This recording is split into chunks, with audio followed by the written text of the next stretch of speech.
So, I don't think it's unfair to say that In a Violent Nature was one of the most contentious horror movies of 2024.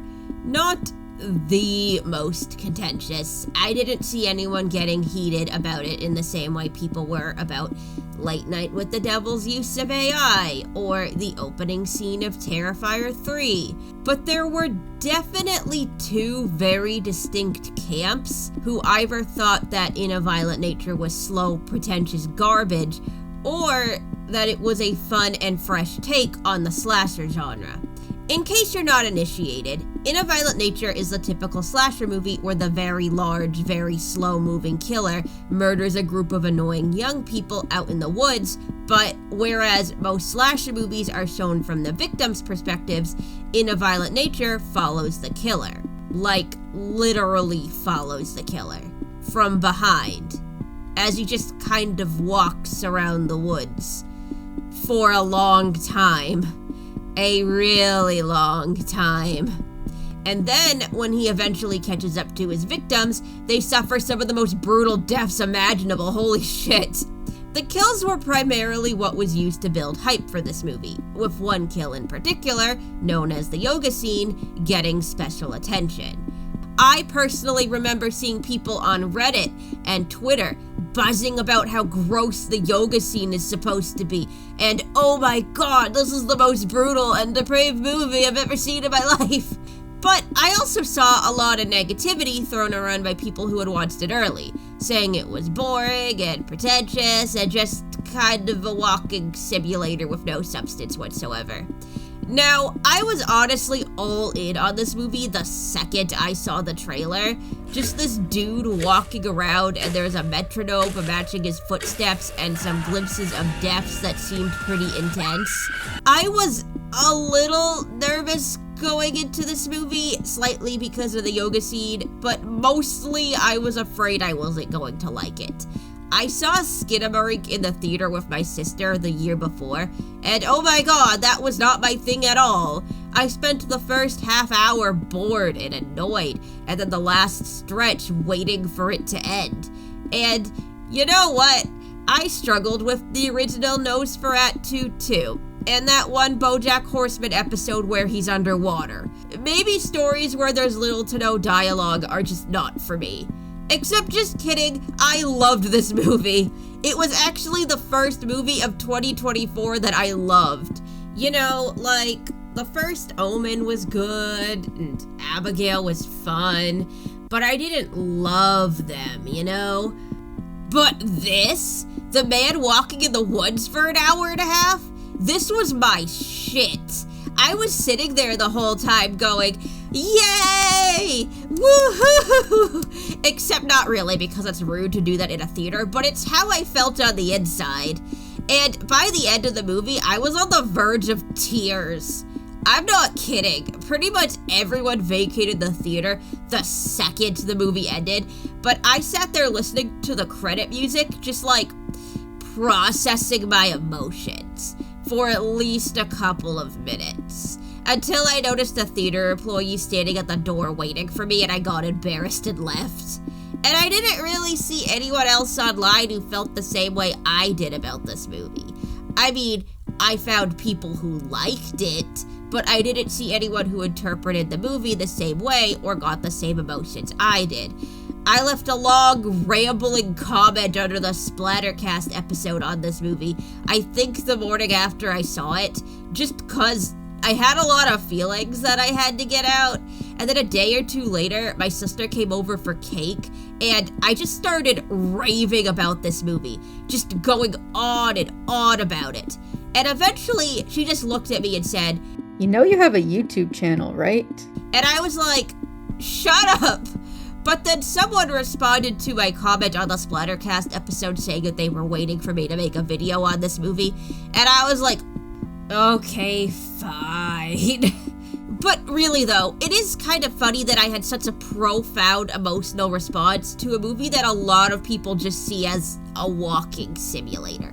But also, a lot of people had a lot of interpretations and deep, profound feelings about Skinamarink, and to me, that just felt like 2 hours of staring at the ceiling. You know, maybe everyone's got that one special movie that on the surface looks like absolutely nothing, but when they look at it, they see so much meaning and emotion that's invisible to everyone else. And I would like to attempt to try to make some of that meaning and emotion more visible. Content warnings for a lot of stuff, mostly violence and gore. It's gonna be censored, but still, you know, like, viewer discretion is advised.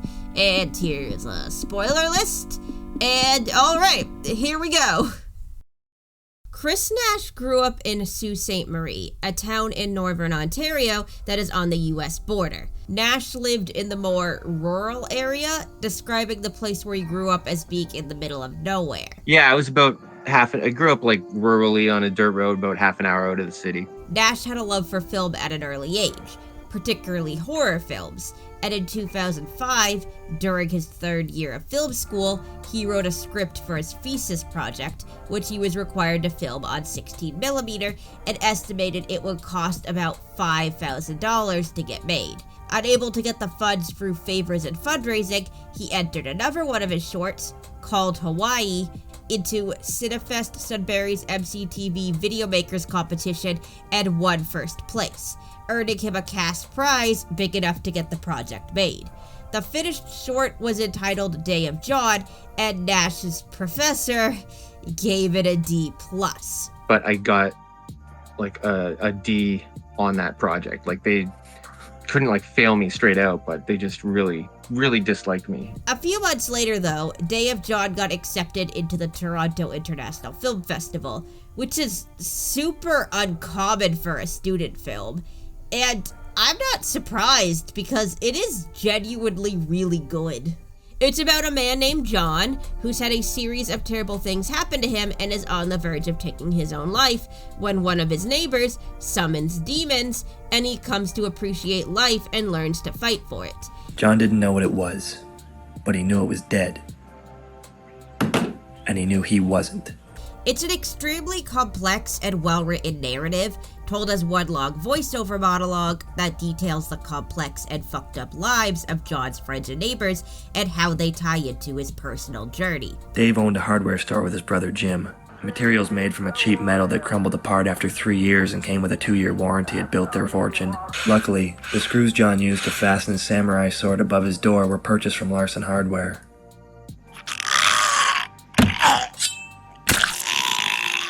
And they expired that morning. And we see some pretty good creature and gore effects here too.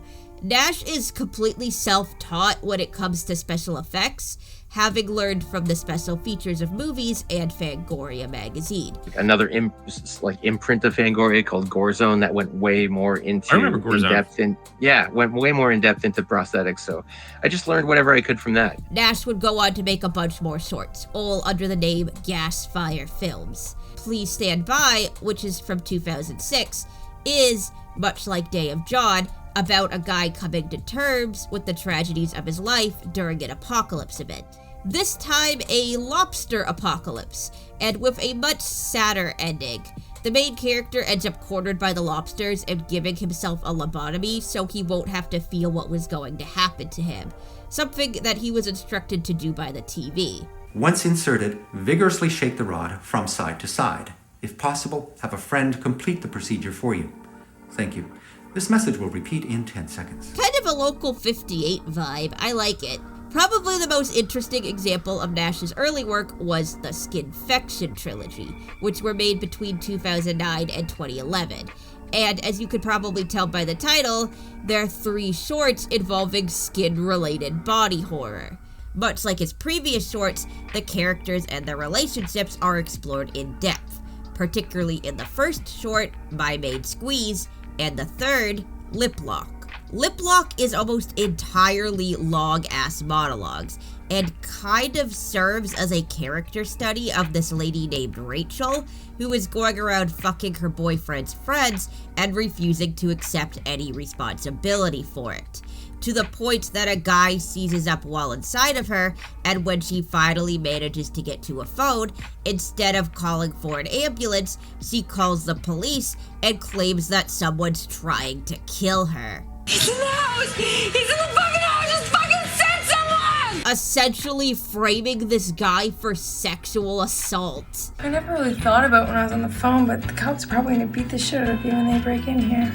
Just one more thing to put on the list of things you think I did. Huge shout out to the actress here, Mandy Magnin. She had to do a lot of physical acting, which couldn't have been easy considering the compromising position she's in the entire time. Honestly, props to all the actors considering how much weird sex stuff are in all these shorts. The second short, called Blackhead, is probably the weakest out of the trilogy. It was made first, and I mean, you can tell. My Maid Squeeze uses some creative techniques to tell its story. Hi, are you Aaliyah? The stranger asked. Why? Said Aaliyah. And lip lock is just shot super well, with lots of close-ups and interesting angles, and a really unique way to show the passage of time, through the playlist that Rachel starts playing at the beginning, which also serves as the film's soundtrack. The music in lip lock is completely diegetic. Blackhead does have one really cool and gross shot I don't think I can show on YouTube, but otherwise it isn't nearly as interesting as the other two. However, it is definitely the funniest. So, guess you found out why your back is full of semen. Kris Nash sprinkles a lot of humor into his shorts, and I think it works really well. But what Nash was known best for, before the success of In a Violent Nature, was a short he made for the ABCs of Death series. The ABCs of Death is an anthology where 26 different directors from all around the world are brought in to make a short about a death that corresponds to a letter in the alphabet. So, for example, the first one has A is for Apocalypse, B is for Bigfoot, C is for Cycle, etc., etc. Now, the way this concept is usually described is that the directors were given a particular letter and had to make a short around it. This isn't super accurate because some of the short titles were changed after the fact. Like, apparently B is for Bigfoot was originally called Y is for Yeti, which makes way more sense since the monster they talk about in the short lives in the snow. El hombre de las nieves. Pero aquí no nieva.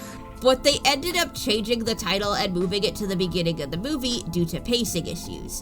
The heads of the project claimed that the way that they chose who got which letter was by putting the director's face on a dartboard and, throwing darts. Not sure the validity of this because in the same Reddit thread, the director of D is for Dogfight claims that they all had to pitch concepts for 3 letters to get approval, but then a little farther down, the director of C is for Cycle claims that they all just chose whatever letter they wanted. I don't know. But otherwise, it appears that the directors were all approached and asked to be a part of the project. Except for T. The director for the letter T was chosen through a contest. Kris Nash participated in this contest. His short was entitled T is for Thread. It's about a woman who has some kind of a procedure that involves her face being pulled back and sewn into place with thread. Later that night, her husband is screaming at her from the hallway to hurry up and get ready, and in her rush, the thread keeps getting caught on stuff and her face is torn off. And then her husband busts into the room and slips on her face and dies. It's a gnarly idea. The death is kind of random, I guess, and the effect when her face is all the way off looks pretty goofy. The eyes don't look very good in my opinion, but the effect when her face is only halfway off is genuinely really good and uncomfortable looking, and I admittedly gasped and said, "Oh no," when the thread got caught in the drawer and I realized what was about to happen. Good stuff.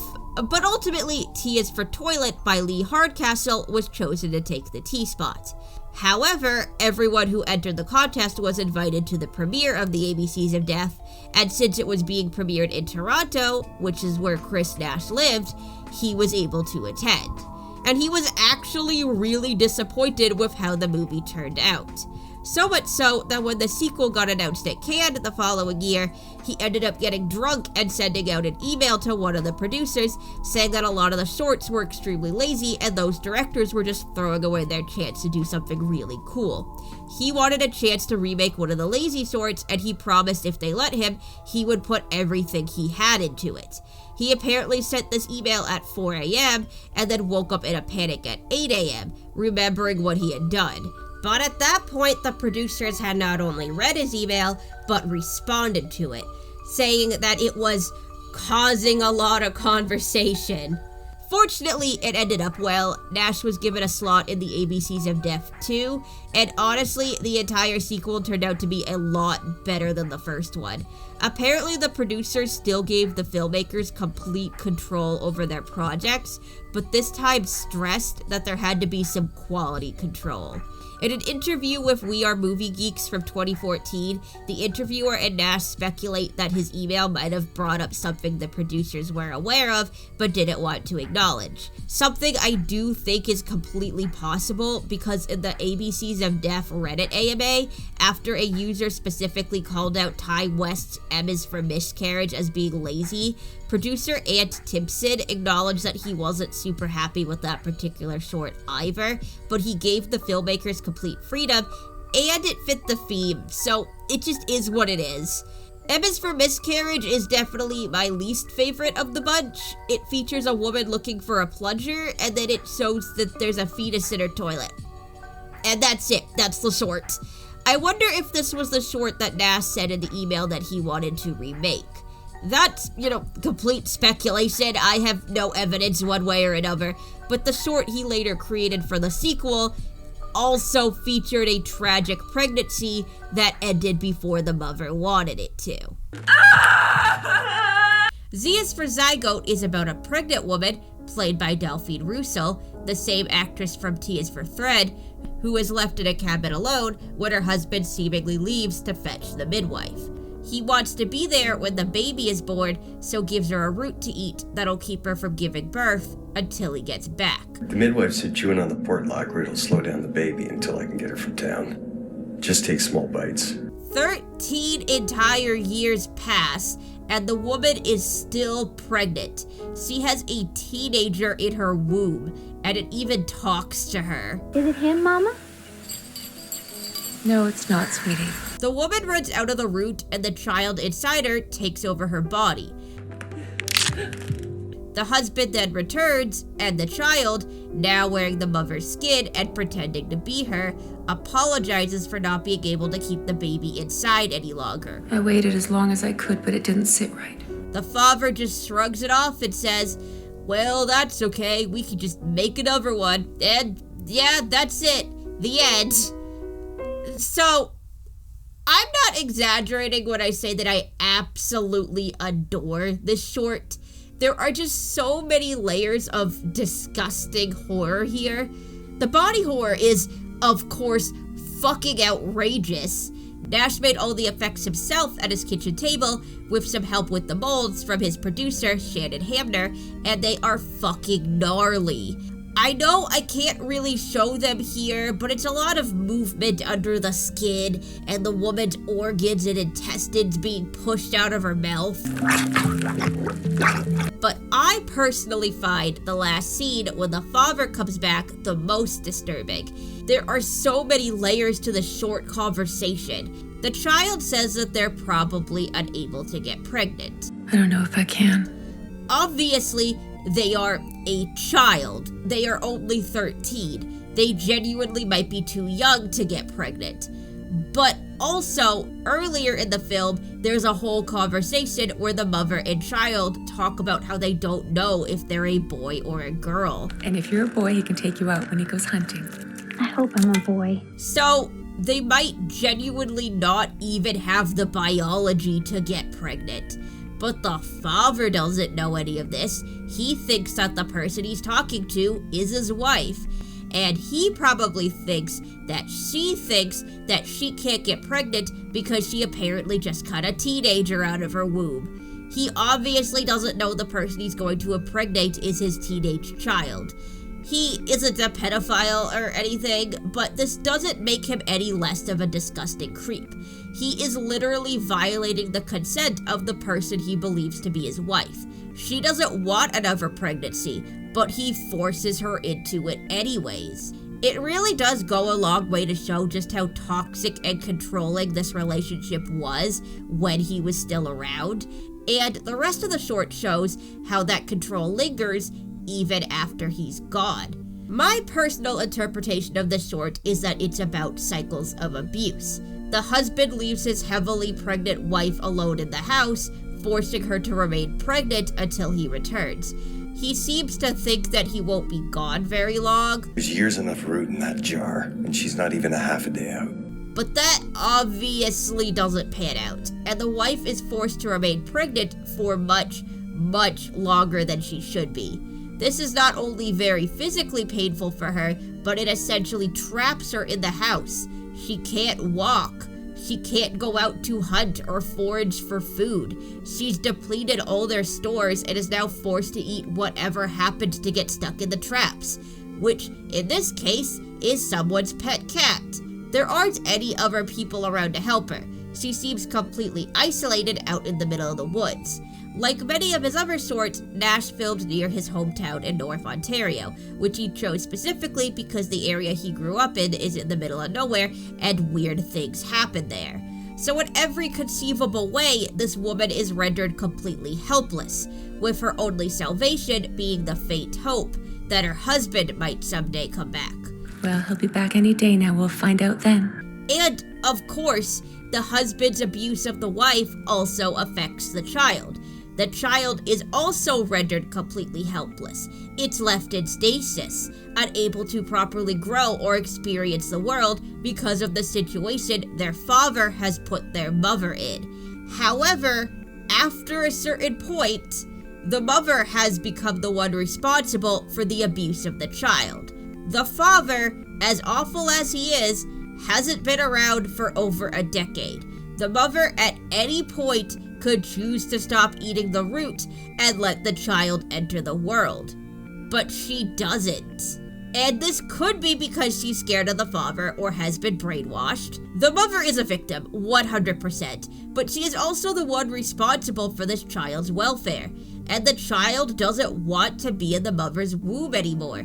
It's literally asking to come out. You should let me come out then. And the mother is clearly offended by this. Why'd you want to come out?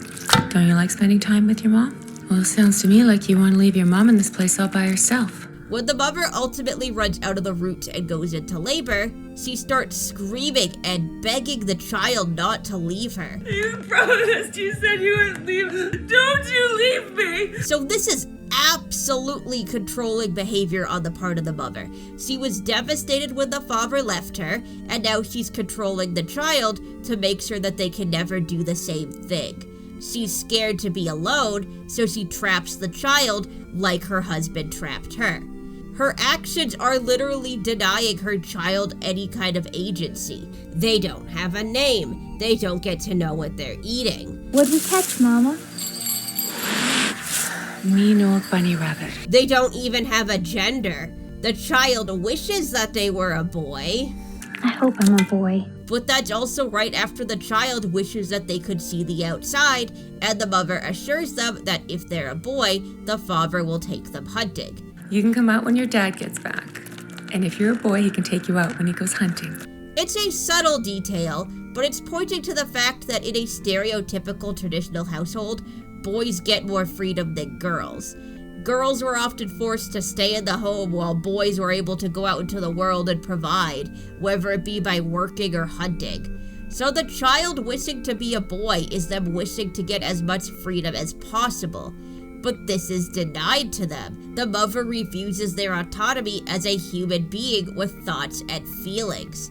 Despite the fact that her child is a whole-ass teenager now, she dismisses them as being just a little baby. But for now, you're just a little baby. Still so helpless and in need of her protection. The mother's body is basically turned into a prison. Her husband uses it to imprison her through the root, keeping her isolated and vulnerable inside the cabin, And in turn, the mother uses her body as a prison for the child, keeping it isolated and vulnerable inside her womb. And the thing is, it works. The child never comes out from the mother's body.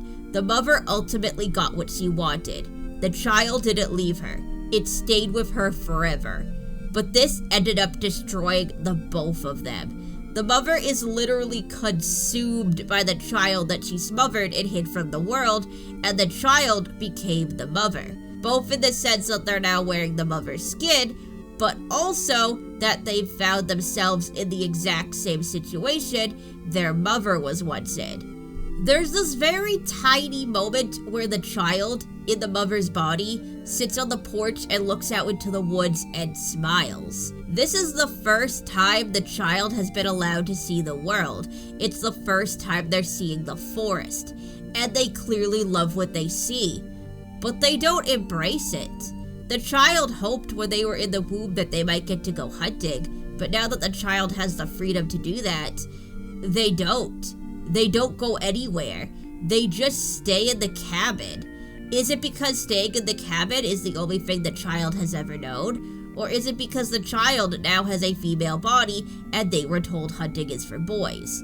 Either way though, they stay in the cabin, and despite their protests, the father has made it very clear he wants to impregnate them. As the child points out, they aren't sure that that's even possible, but the father doesn't care about their opinion. He doesn't even care about the pregnancy. I mean, when he walked in the door and saw the blood-stained floor and his wife's cut-up belly, he didn't ask his wife if she was okay, or ask if the baby was okay, or ask to see the baby at all. He doesn't care about the baby. Not really. It's just a tool to control the wife. And since that tool is now gone, he has to make another one. And the child, because they were sheltered and hidden away by the mother, doesn't have anywhere else to go. They don't have any way to protect themselves or seek out a better life elsewhere. This is literally the only thing they know. So even now, as they are free from their constricted childhood and in the body of a grown-up, they are forced to resign themselves to the exact same abuse that their mother faced before them, and will most likely enforce similar abuse onto the child that they're going to be forced to carry. And so the cycle continues. This might not even be the first time that this happened, since when the father leaves in the beginning, the mother pleads with him not to leave her again. I want to be alone again, please! How many times has he left her like this? Maybe the mother wasn't the first victim of the abuse. Maybe this cycle has been going on for generations, and these two are just the latest victims of it. I'm sure that there isn't meant to be a political message in this short, and anyways, Kris Nash is a Canadian. This short was shot in Canada, so connecting it to American politics is, a stretch. I'm not going to deny that. But watching this after Roe v. Wade was overturned definitely hit different. I mean, ultimately, this short shows someone maintaining control over their partner by forcing them to be pregnant, and also shows a woman being forced to carry her pregnancy despite how badly it harms her. It's just a disturbing short all around, and it was definitely one of the standouts of the second ABCs of Death. One of the other shorts in the ABCs of Death 2 that got near universal acclaim was W is for Wish, which was directed by Stephen Kostanski of the Canadian film collective Astron-6. Astron-6 was made up of 5 friends who all met at a film festival and decided to make movies together. They are known for making extremely low-budget movies, like they straight up made a feature-length film for $1,000, which is insane, and for their retro and nostalgic vibes. Their 2014 film, The Editor, is a tribute to 1970s giallo films and goes to great lengths to recreate the look and feel of that genre. And W is for Wish is very clearly based on old 80s cartoons and toy commercials. Freeze, Cassio! We're dead! We're all fucking dead! If you want to hear about Astron-6's horror film Father's Day and their rocky relationship with Trauma Entertainment, I covered it in depth in my Return to Nukem High video, so go check that out. Also, I worked really hard on that video, so please go check it out. The studio apparently went defunct in 2019, but they're still kicking around making stuff both individually and together. In fact, their most recent film, Frankie Frico, actually just came out last year. They're just not making stuff under the Astron-6 name anymore. Kris Nash ended up becoming acquainted with the members of Astron-6 after being introduced through a mutual friend, Peter Kaplowski, who is a huge lover of indie movies and was at one point in charge of programming at Toronto After Dark. In 2011, Kaplowski had put two of Nash's Skinfection swords in front of the premiere of Astron-6's Father's Day, which is how Nash met the whole group. And Steven Kostanski ended up moving to Toronto at some point where Nash was also living, and the two started hanging out. Between 2015 and 2016, Steven Kostanski and fellow Astron-6 member Jeremy Gillespie made a movie called The Void, a Lovecraftian-inspired horror film that they planned on shooting with mostly practical effects. Peter Kaplowski helped them crowdfund the effect budget, and they managed to raise over $82,000. This is just for the effects, for the record. The actual budget for the film is unknown. But God, did the effects turn out amazing. I probably can't show too many examples because YouTube fucking sucks, but I was blown away by how good they look. Even people who don't like this movie have praised the effects. Kris Nash was heavily involved with these effects, serving as an on-set creature effects and prosthetics trainee, and he even played one of the creatures, the one that bursts out towards the end. As far as I can tell, this was Nash's first time ever working in the movie industry. I didn't start working in the industry proper until I was about 35, I think. And then then that was a job that my friend Steve Kostanski, who's a prosthetics artist and an amazing director as well. He had me working on one of his films in the prosthetics department. He then went on to do the effects in another Canadian indie movie called Life Changer, and then sometime later, Kostanski brought Nash on for his next movie called PG Psycho Goreman, which is a sort of Billy and Mandy-esque story about some kids who stumble across an alien overlord who yearns to destroy the entire galaxy and force him to become their new best friend. Nice to meet you, PG. I'm Mimi. And I'm Luke.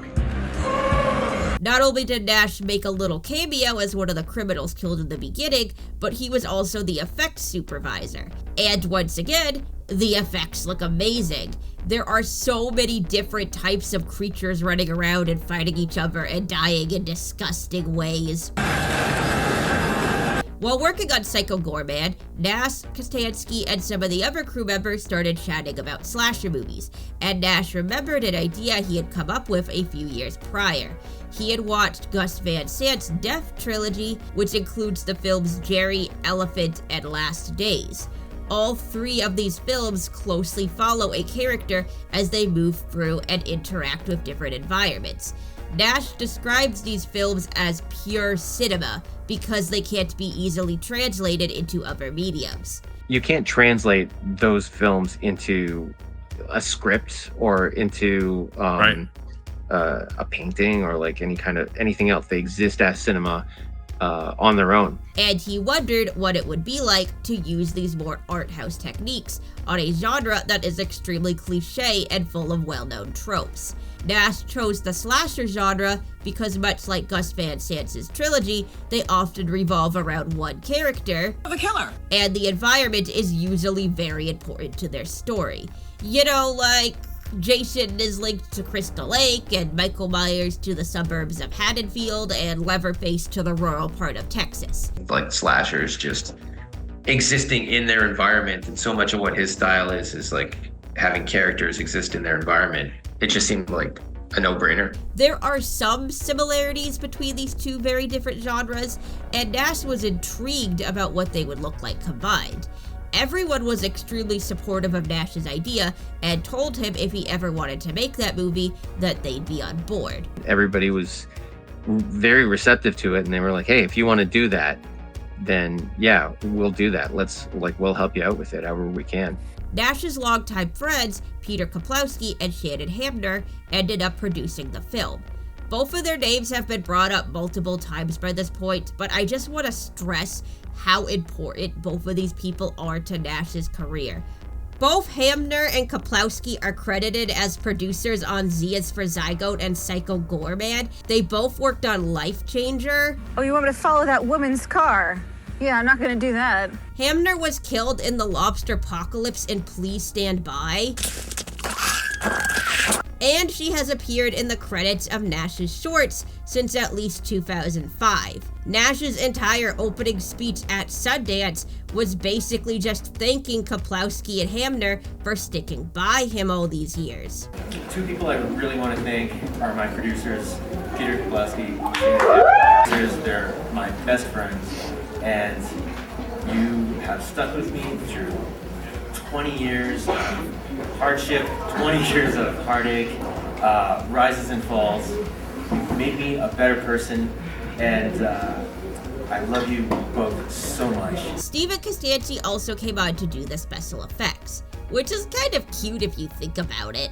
Nash started out doing effects on Costanski's films, and now Costanski is doing effects for Nash.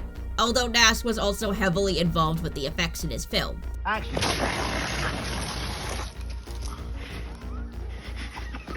And for his first feature-length film, Nash dropped the name Gasfire Films, which he had been using for all of his projects up to this point, and instead began using the production name Zygote Pictures. Filming began in September of 2021 in the Kawartha Lake region of Ontario, and it did not go well. There were problems with the weather, the equipment kept getting tangled in the thick foliage, Nash kept having trouble planning out certain scenes. About 60% of the movie was filmed before Nash reviewed the footage and decided that it wasn't working, and made the decision to reshoot. And it wasn't just a scene here and there, they redid everything. Only a singular shot in the final cut remains from the original shoot, and it's the part when Johnny is watching Kris change. And that's apparently just because they didn't want to ask the actress to do it again. We reshot everything except for this one shot, because basically we're like, Andy, we're not gonna make you do that again. I just want to stress, they included the original cut of this movie on the Blu-ray, and it's 50 minutes long. That's 50 minutes of an hour-and-a-half long movie shot and ready to be edited, and Nash still decided to start over. It wasn't a difficult decision to make, because it's such a flippant thing to say, that we're just gonna reshoot the movie. And then I just left it to my producers, just like, figure that out, guys.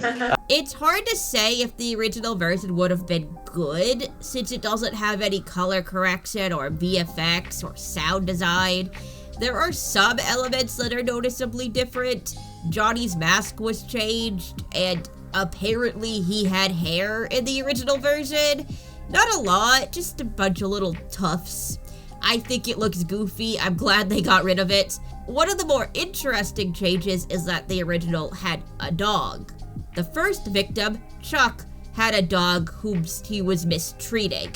We were originally supposed to hear it being beaten off screen after it leads Johnny to the house, obviously making the first victim the biggest unlikable asshole possible. Basil, shut up!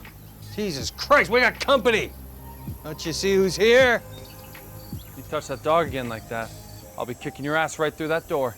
I would assume the reason why the dog didn't come back for reshoots is because the crew was scaled down a lot. So it was we had to go completely strip down the crew. And we scaled down the crew as well. We put our own resources into finishing the film. You know, like, they obviously used a lot of money on the first shoot and now had to heavily budget, and the dog required animal wranglers. Not to mention that the dog was just straight up not behaving on set. Hey, no, Pinky, stay. Stay.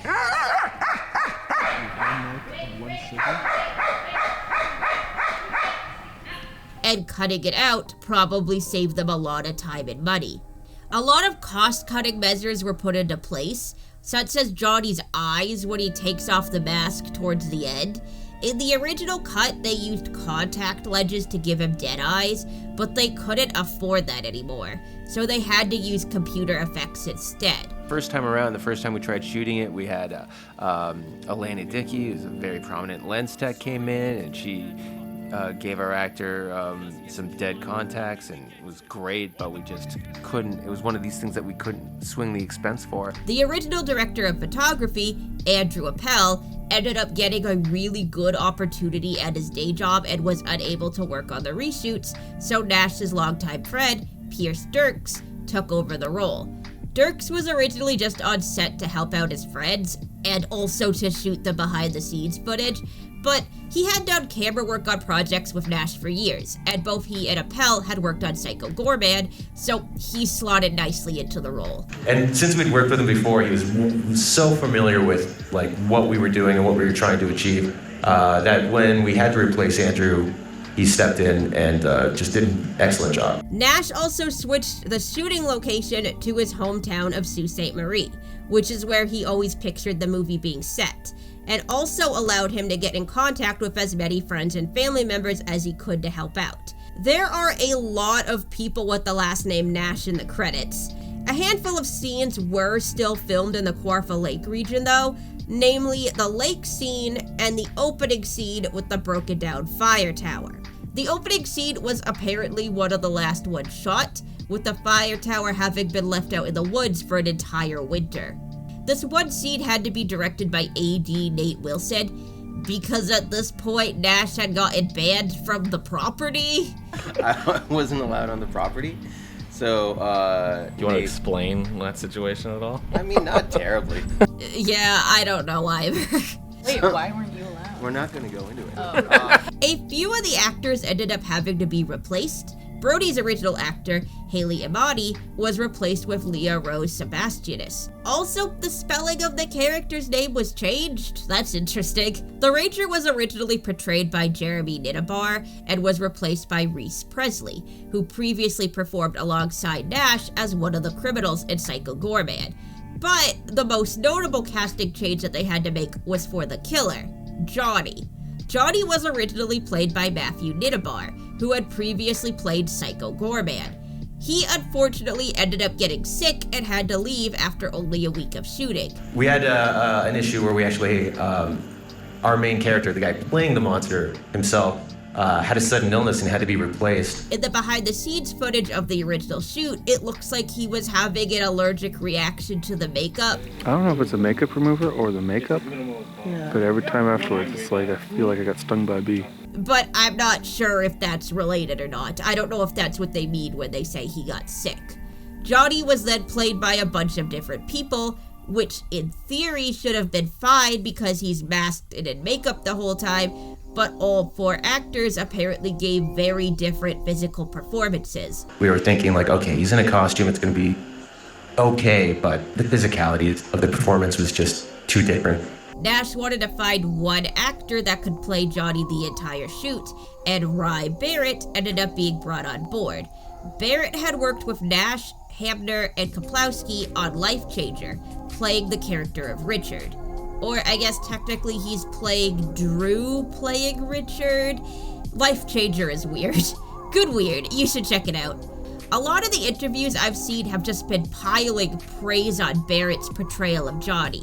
And I know on the surface it looks like an easy role. Like, oh, you're walking with your back to the camera, how hard could that be? But Barrett had a certain method to Johnny's movements, that he would tense himself up and walk as stiff as possible, and then suddenly transition into becoming fluid for the kill scenes. It's like be stiff as possible and flex every muscle you can while you're walking, and then the second the kill starts to happen, or you start to do, you want to pretend to kill someone, to quote it becomes Bruce something Lee, else. Like, be like water, my friend. He also got the walking down to a rhythm, which helped a lot with editing, since his steps matched up with all the other takes. When we were editing the film, the thing that I thought was so remarkable is that we could cut at any moment to another sequence, and Rye's movement was in sync. It was like you never changed pace. It was always easy to do the perfect graphic match with your gait and your walk. And so, I don't know. We really lucked out with Rye, and I can't imagine anyone else in the role. Barrett had very little visibility in Johnny's mask. So in the scenes where he was shot from behind, the front of the mask was cut out so he could see. Barrett ended up figuring out a way to turn his head inside the mask without the mask moving at all, which he would do before turning. This gave the illusion that Johnny knew exactly where he was going without having to look first. Unfortunately, the mask being cut out like that left Barrett vulnerable in some other ways. He had made the decision that Johnny wouldn't move branches out of the way while walking, so he ended up getting smacked in the face a lot. But then you got the tree branches and you don't want to move as John, you want to just walk the line. So I would just close my eyes and walk. The cut open mask was also attracting mosquitoes like crazy. Northern Ontario is known for their bugs. There's a whole song about it. And while Nash was from the area and was used to the bugs, most of the cast and crew were not. We did have quite a few crew members from Southern Ontario, which is just, living in Toronto or any other larger city and not spending a lot of time in Northern Ontario or in the woods. They were just in complete mosquito suits throughout the duration of the shooting, and even then. And Barrett got the worst of it, with the bugs constantly going inside his mask and biting him. There's this one really well-known shot where Johnny is walking through a bunch of flowers while the sun is setting. It's absolutely gorgeous. It kind of reminds me of the end of the Toxic Avenger, just like a big hulking monster standing in front of the setting sun. Very poignant. Anyways, this isn't a meadow that Rye Barrett is walking through. It's a swamp. A swamp full of bugs. So, but that mask with the complete opening just became also like a mosquito net as he's walking through this swamp full of bugs, and they just all flew in there and just ate him alive. Nash and his crew were given complete control of this movie. No one told them what to do, and while filming did get so long that they were getting concerned about being sued, something we'll be talking more in depth about later, they ultimately had complete freedom on what happened in the film. No one at any point was asking us to compromise other than the nature itself. Our partners at Shudder have been, Shudder and IFC have been nothing but like supportive through the entire process, and really understand letting filmmakers express themselves. Nash wasn't expecting anything to come from this movie. They were just making it to make it, to see if the idea worked and to create a certain vibe. The most Nash wanted to get out of it was to have a feature credit to his name. Best case scenario, it'll kind of get dumped on streaming.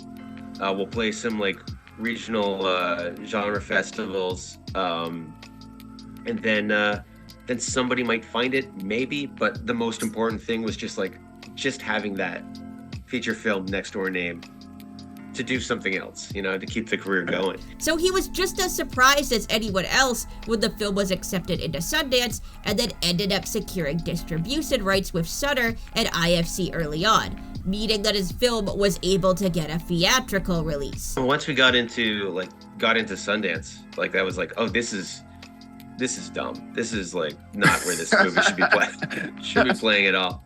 And then to find out that we're getting a theatrical release too, it's oh, this is even dumber. This doesn't make any sense to me. Kris Nash seems like a genuinely chill guy.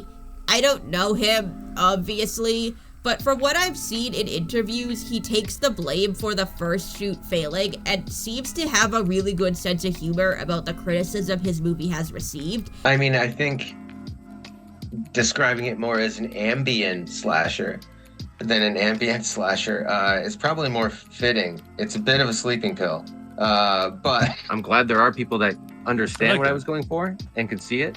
But if people just look at it, if people just watch it and thinking everything is boring and then just hoot and holler at the death scenes, I'm fine with that too. And he has even stood up for his critics, stating that it's perfectly fine that people don't like his movie, and it doesn't mean that they don't get it.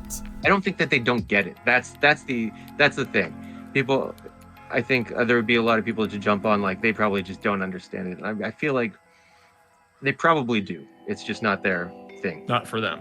I'm happy for him and his success. I'm happy that something so experimental that was a genuine labor of love, created by a man and his friends in his hometown, got so many eyeballs on it. Success stories like this should be more common, but this is definitely something to celebrate, and I look forward to seeing what Nash does in the future.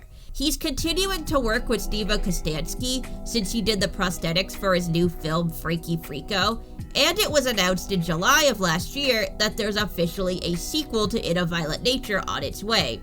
But as of time of recording, there isn't any information available on it yet. But yeah, we're caught up to the present now, so we can get into the movie that this video is actually supposed to be about. Alright, well, without any further ado, let's get into In a Violent Nature.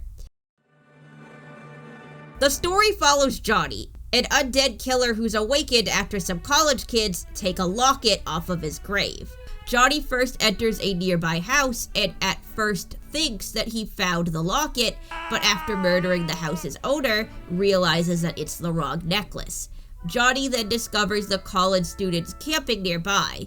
Their names are Troy, Evan, Colt, Aaron, Kris, Aurora, and Brodie, and Troy had taken the necklace to give to his girlfriend Kris as a gift. While sitting around a campfire, Aaron tells the other kids Johnny's backstory, that he was the disabled son of a shop owner in the 1950s or so who was killed in a prank gone wrong. Johnny fell from the tower. His neck snapped as soon as it hit the ground. And his father was killed after he tried to confront the pranksters. So he confronted them in the mess hall and a fight broke out, and when the dust settled, Johnny's dad was dead.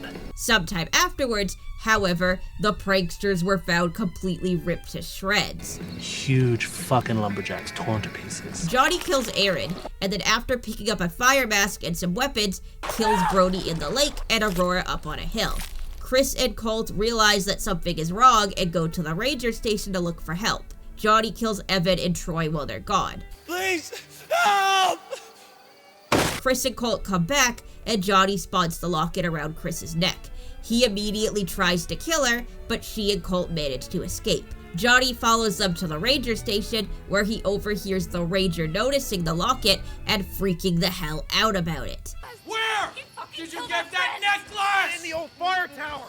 The ranger and Johnny tussle, but Johnny manages to paralyze and kill him in the most horrific way possible before going after Kris and Colt, only to find that they are obviously luring him into a trap. I've got to distract him. You go to the fire tower and set up the trap. Johnny just whips around and axes Colt in the face, and then we switch our perspective to Kris. She leaves the locket hanging on a gasoline canister before noping the fuck out of there. She runs wildly through the woods for probably a good few hours and injures her ankle on a stick before coming across a road and flagging down a car. The driver helps her into the passenger seat, and while driving Kris to the hospital, tells a story about the time her brother got mauled by a bear. When Kris asks why the bear would just attack him for no reason, the woman replies, "Animals don't get too hung up on reason." The woman then pulls over the car to wrap up Kris's injured ankle. Kris is panicking, thinking that Johnny is gonna catch them, but then literally nothing happens. We cut to the gasoline canister, with the locket now missing. The end! Okay, so let's get the obvious out of the way first. Everyone compares this movie to Friday the 13th. When I went to go see this movie, my sister informed me that TikTok had been making fun of it, calling it a Friday ripoff, which I cannot confirm because I don't use TikTok, but I did take a little peek at the comment section of the trailer on YouTube, and almost every single comment is saying the same thing. This is funny because Kris Nash isn't actually that big of a fan of Friday the 13th. Just how much of a Friday the 13th fan are you? Definitely more of a poser. Like the actual series as a whole, as one giant piece of art, as a series, I think is incredible. When I break it down into individual elements, there's definitely ones that I like more than others. And granted, there are some direct nods to the Friday series, The woman who picks up Kris at the end is played by Lauren Marie Taylor, who played Vicky in Friday 2. And the scene where Aaron goes to take a shit, I'm gonna go take a shit. Is that alright with you? is apparently a direct reference to Friday 5. Some damn enchiladas! Oh. You gonna be alright? The final girl is also named Kris, which is the name of the final girl from Friday the 13th Part 3, but I think Chris Nash named her after himself. You could have went with Kris, but then be like, oh, the director's full of himself.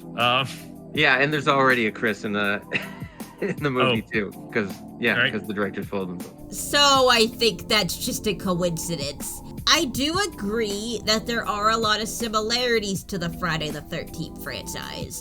You know, like huge, monstrous, deformed killer in a mask who is actually a dead child who came back as a full-grown adult for some reason, moving slowly through the woods, killing the dumbass teenagers defiling his property in a variety of gruesome ways.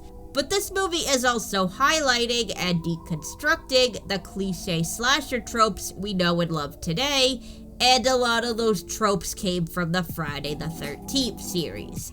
And it's not as if Friday the 13th was the most unique idea either. And Sean called me up and said, Halloween is making incredible money at the box office, let's rip it off. There are also other movies and franchises inspired by Friday the 13th. Bloody Axe Wound, which was released in December of last year, had some very clear Friday inspiration. Roger is very much grown now, and with his machete he chops up any teens foolish enough to visit the camp where he once died. And of course, Hatchet from 2006 is very, very clearly inspired by Friday the 13th. It has an extremely obvious homage to its ending. The killer in that movie, as well as his dad, are played by Kane Hodder, who played Jason in most of the later Friday movies. And, of course, the killer is also a dead, deformed child who had a close relationship with a parent and comes back for gory revenge. It is unfortunate that the super violent killer being mentally and or physically disabled is a common horror trope. Friday the 13th didn't start it either. It's present in the Texas Chainsaw Massacre from 1974. And slasher movies aren't the only ones guilty of this. M. Night Shyamalan has done it a few times, and Smile 2 from just last year tried to create the creepiest, most repulsive character they could, and they gave him a skin condition and a breathing problem. Could you sign for Alfredo? I think the way that they introduced Johnny's mental disability is a little bit cringe, for lack of a better word. Like, the kids are trying to trick Aaron into saying the R slur so they can record it and put it online. Just say it. You know, he was. No, don't say it. Aurora's filming you. And I'm sorry, have these 20-somethings who use social media and talk about canceling each other? Oh, so you're gonna cancel me, cool. Okay, cancel culture doesn't exist, you fucking ableist. Have they never heard the word disabled? A slow kid, what does that mean? Yeah. Slow. He was mentally hindered. No. Hinder doesn't sound right. Nope. Sounds like there's another word, maybe, for that. You know what the word is, asshole? Just say he had some kind of a mental disability. Why is this so hard? I will give it to them, though, that the little jokes Aaron throws back at Aurora are kind of funny. Cancel culture does exist because I'm canceling story time, you fucks. How long is it going to take for you to realize there's no reception out there? Are you fucking slow? I'm not gonna linger on this point too long. Too late! You know, considering In a Violent Nature is based heavily in common horror tropes, it makes sense for Johnny to be portrayed like this. And also, it might be subtly subverting the trope in some small ways, since despite Johnny being introduced as being slow, he is later shown to be pretty intelligent by noticing the way that the ranger got Chuck outside by beeping his horn, and using that later to lure out Troy. I'm just gonna tap the sign that says, People with mental illnesses and other disabilities are more likely to be the victims of violent crimes than be the perpetrators, and move on. The thing is, though, that while these films do take obvious inspiration from the Friday series, they also have completely different identities from it and from each other. Bloody Axe Wound is a weirdly meta story about the daughter of a slasher killer who is excited to follow in her dad's footsteps until she gets to know her future victims and realizes that she can't go through with it. It's a commentary on the way that we view victims in slasher movies as nothing but shallow kill fodder who deserve to die for extremely minor offenses. She abuses drugs? Abuses drugs? Like what? Weed? Like weed? I can't believe what I'm hearing here. And how devastating it would be in real life if a community was constantly losing its young people. I can't tell you how many funerals I've been to since freshman year. Hatchet is an absolute hammy gore fest that would be the most extreme slasher franchise if Terrifier didn't get made 10 years later. It's a love letter to the entire genre with the cast stacked with horror legends and is also basically a straight up comedy. He slipped, hit his head, and sued me for negligence. And In a Violent Nature is the artsy one. That's the most obvious thing to say about it. The shots are beautiful and quiet and go on for an extremely long time. Kills that in other movies would be extremely quick go on for several minutes. Johnny takes 1,000 years to get from one victim to the other. You're essentially left waiting for either things to happen or for things to end for long stretches of time. This is obviously why a lot of people find this movie tedious. I personally find it kind of funny. Like, if you really think about it, the killers in slasher movies would have a lot of downtime. In a Violent Nature is like if they made a Halloween movie where we got to see what Michael Myers was doing while Laurie was in school. Or the strangers sitting outside those people's cabin before occasionally knocking on the door. They're the bits that no one wants to see but are definitely happening in the background. This time, though, the story happening in the background is usually the one happening in the foreground. You get little snippets of dialogue from the characters that show that they're going through the stereotypical slasher movie plot. Moments that would be major story beats in any other slasher movie are just blink and you miss it lines, barely audible in the background. Reasonable for once, Troy. I mean, what about the guy in the photo? Johnny is the main character of this story, as is the case of pretty much every slasher killer. Even if the killer is only in like 10% of the movie rotates around them. It's not a coincidence that a lot of slasher franchises drop whatever title they were using before and switch to using the name of the killer. Because the killer is the aspect of the story that everyone cares about.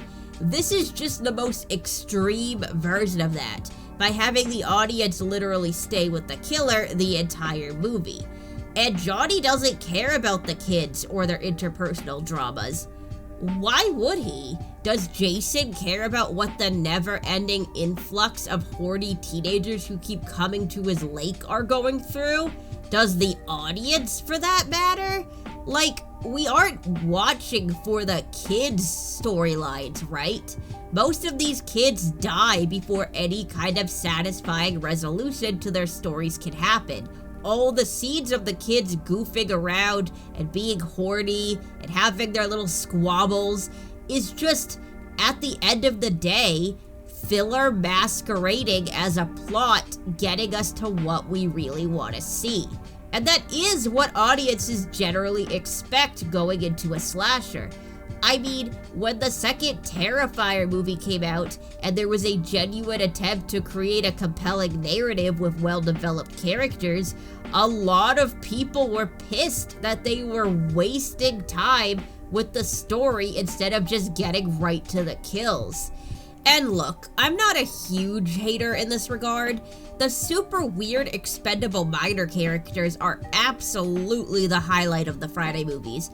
Don't you come near me, Sheriff, I warn you. I got a bomb on me. But it is one of the biggest criticisms of the genre, and Kris Nash was poking fun at that with this movie. But I did want to, show a slasher just from this point of view and kind of confront any criticism of slashers being like just killing time to get to set pieces of murders, which that's pretty much all this is. It's an exaggeration to the biggest degree. Instead of killing time between the kills with dumb characters whose stories don't ultimately matter, it kills time between the kills by just showing the killer doing whatever it is he's doing, which in this case is walking really slowly. This is also a clear joke on just how fucking slow killers in slasher movies are. It was decided at some point that killers are scarier when they walk. I personally disagree. I think it's scary as shit when something is running towards you, but I do get it. Like, someone being so nonchalant and calm while pursuing you is definitely horrifying in its own way. Michael Myers is a persistence hunter. It's his evolutionary advantage. But the problem with having the killers move like this is that, of course, you have to have the victims run away, because it would look fucking ridiculous if they were terrified and screaming but not trying to escape. But also, you have to have the killer catch them, because the audience is here for the kills. So as a result, you have a lot of movies where the killer is walking and the victims are running, but the killer somehow catches up to them anyways, usually by teleporting over to them.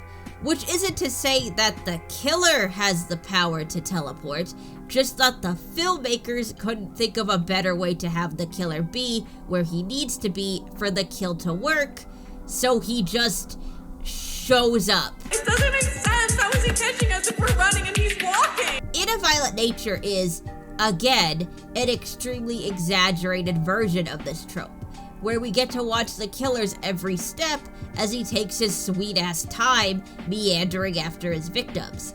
Maybe this is what Aaron actually meant when he called Johnny slow. So what, the king didn't win a race and then a slaughter happened? I don't get it. The shot where Chuck is pathetically running and screaming into the woods as Johnny just saunters after him is just, it's so funny.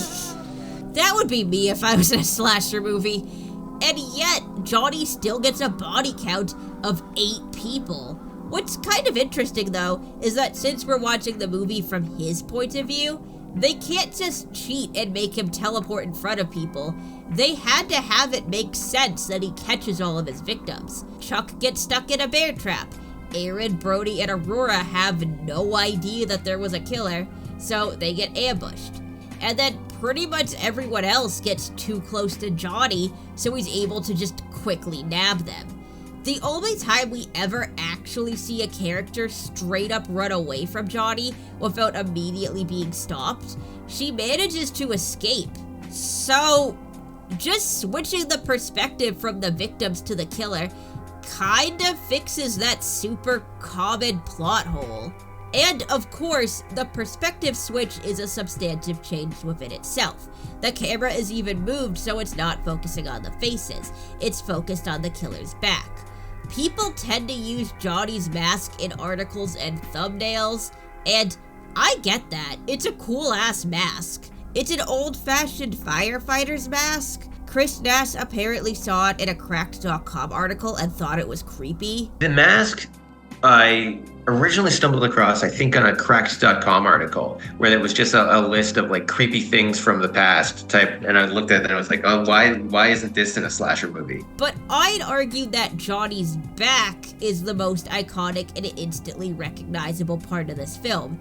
It's what you're staring at for like 90% of the movie, and if you were just flipping through channels or, I don't know, TikToks or Red Note, I guess. Whatever people are using now, I don't know.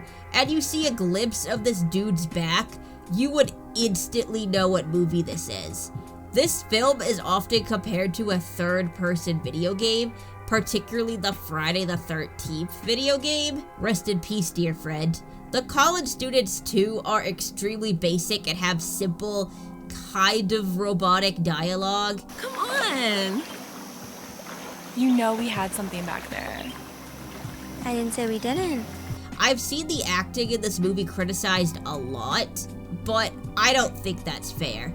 I love the energy Brodie's actress, Leah Rose Sebastianis, is putting out. Especially this super condescending, "are you kidding me" smile she gives Aaron after he tells the story. Good goddamn story. I was on the edge of my seat the entire time. My nails, they're bitten to shreds. And Kris's actress, Andrea Pavlovic, is acting her absolute ass off. Troy, we gotta fucking go. Aaron's dead. She stated that she liked being able to just scream in the woods, and you can tell that she's completely going for it.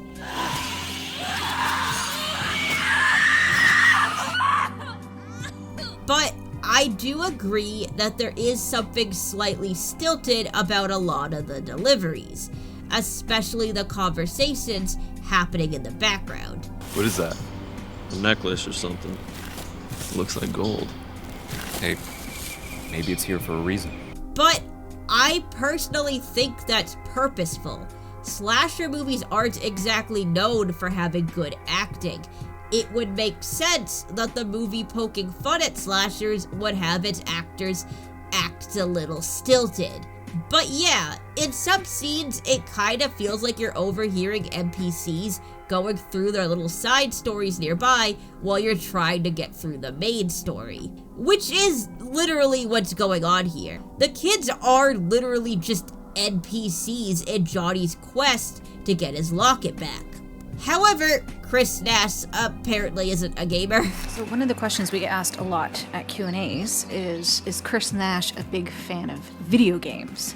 The answer is no. So any similarities to video games is just a coincidence. The characters all being shallow stereotypes was by design though. Since this movie follows the killer instead of his victims, Nash used typical character tropes to make the audience immediately familiar with the group of kids. We do use a lot of tropes that are already established from other slashers. And that is a tool that we use to communicate information. So like, you kind of are familiar with like, okay, this character is this character, this character, this character.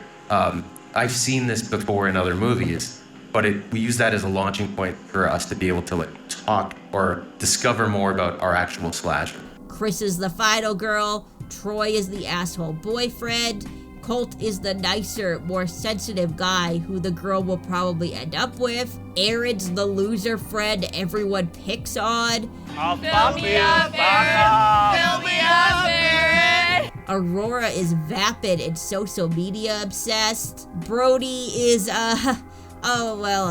we'll get to Brodie later. And Evan is here too! Using these well-known cliches the audience has definitely seen before in other movies frees up Nash from having to waste time introducing the characters, and instead focus on the ambience and the environment. And the environment was extremely important to get right. One of the big reasons Nash chose to reshoot the entire movie was because the Quarfa Lakes area just wasn't hitting the right note. Nash wanted a lot of the horror to come from the feeling of being alone in the forest, and he wanted the audience to feel like they were in the woods with the characters the whole time. One way he achieved this was by actually shooting in the middle of nowhere. Pure authenticity. They were straight up in the middle of the woods. They also chose not to put a score in. The movie is soundtracked by the sounds of nature.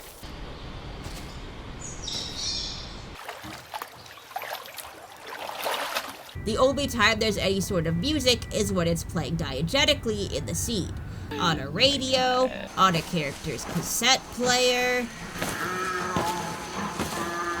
Nash specifically put music playing softly under very dialogue-heavy scenes just to fill out the space and make it easier on the audience. When the music is introduced, it's, usually during like monologues. There's two big monologues in the film, and it's just there to help help push the monologue along, fill in all the spaces in between the words, so it passes by a little quicker.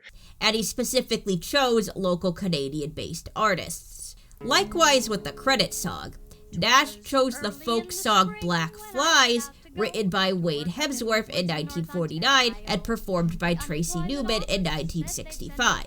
The song is from the point of view of a man hired to work on a dam in Northern Ontario who had to endure being swarmed with black flies for months. And those black flies, the little black flies, always a black fly no matter where you go. This is a very well-known Canadian folk song, and considering the movie takes place in Northern Ontario, Johnny is often seen surrounded by flies, and the cast and crew were actually plagued by black flies for months. It's a shockingly appropriate song for this film. But yeah, that's kind of it for music. Otherwise, it's just crunching leaves, wind, the sound of birds and water. It also makes the unnatural sounds stand out as strange and foreign. Not just the music, but also cars, gunshots, the voices of strangers. They stand out immediately as something that's intruding where it doesn't belong. And the entire movie, we're essentially watching Johnny reacting to things encroaching on his environment.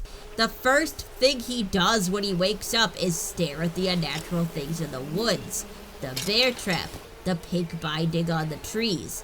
And then whenever he hears a car or a voice or something else breaking through the silence of nature, he immediately changes course and heads over to investigate. Kris herself is portrayed almost as an intrusion.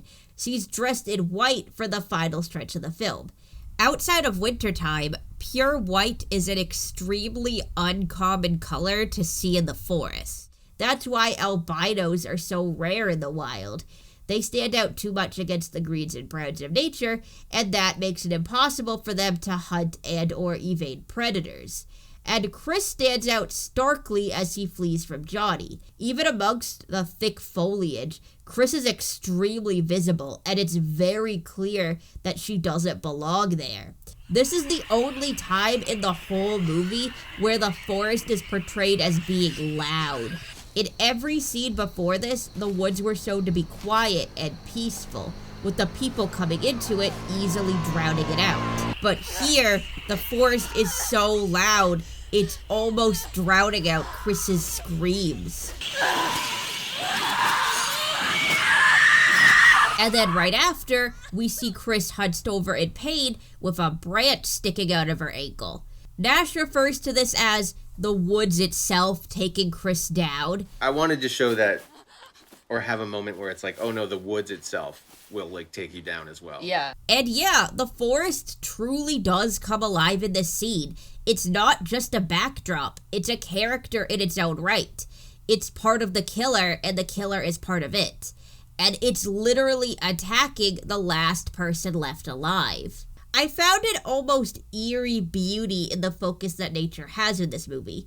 I think the best example of this is the drowning death, which no one ever brings up the drowning death, and I understand because it's almost entirely off screen. That wasn't always the plan though. Originally, Nash wanted the camera to follow Johnny under the water, and then he'd look up, see legs, grab them with his hook, and drag her under. And then we'd watch him drown Brodie before taking her off his hook and letting her float back up. This, of course, presented a lot of challenges.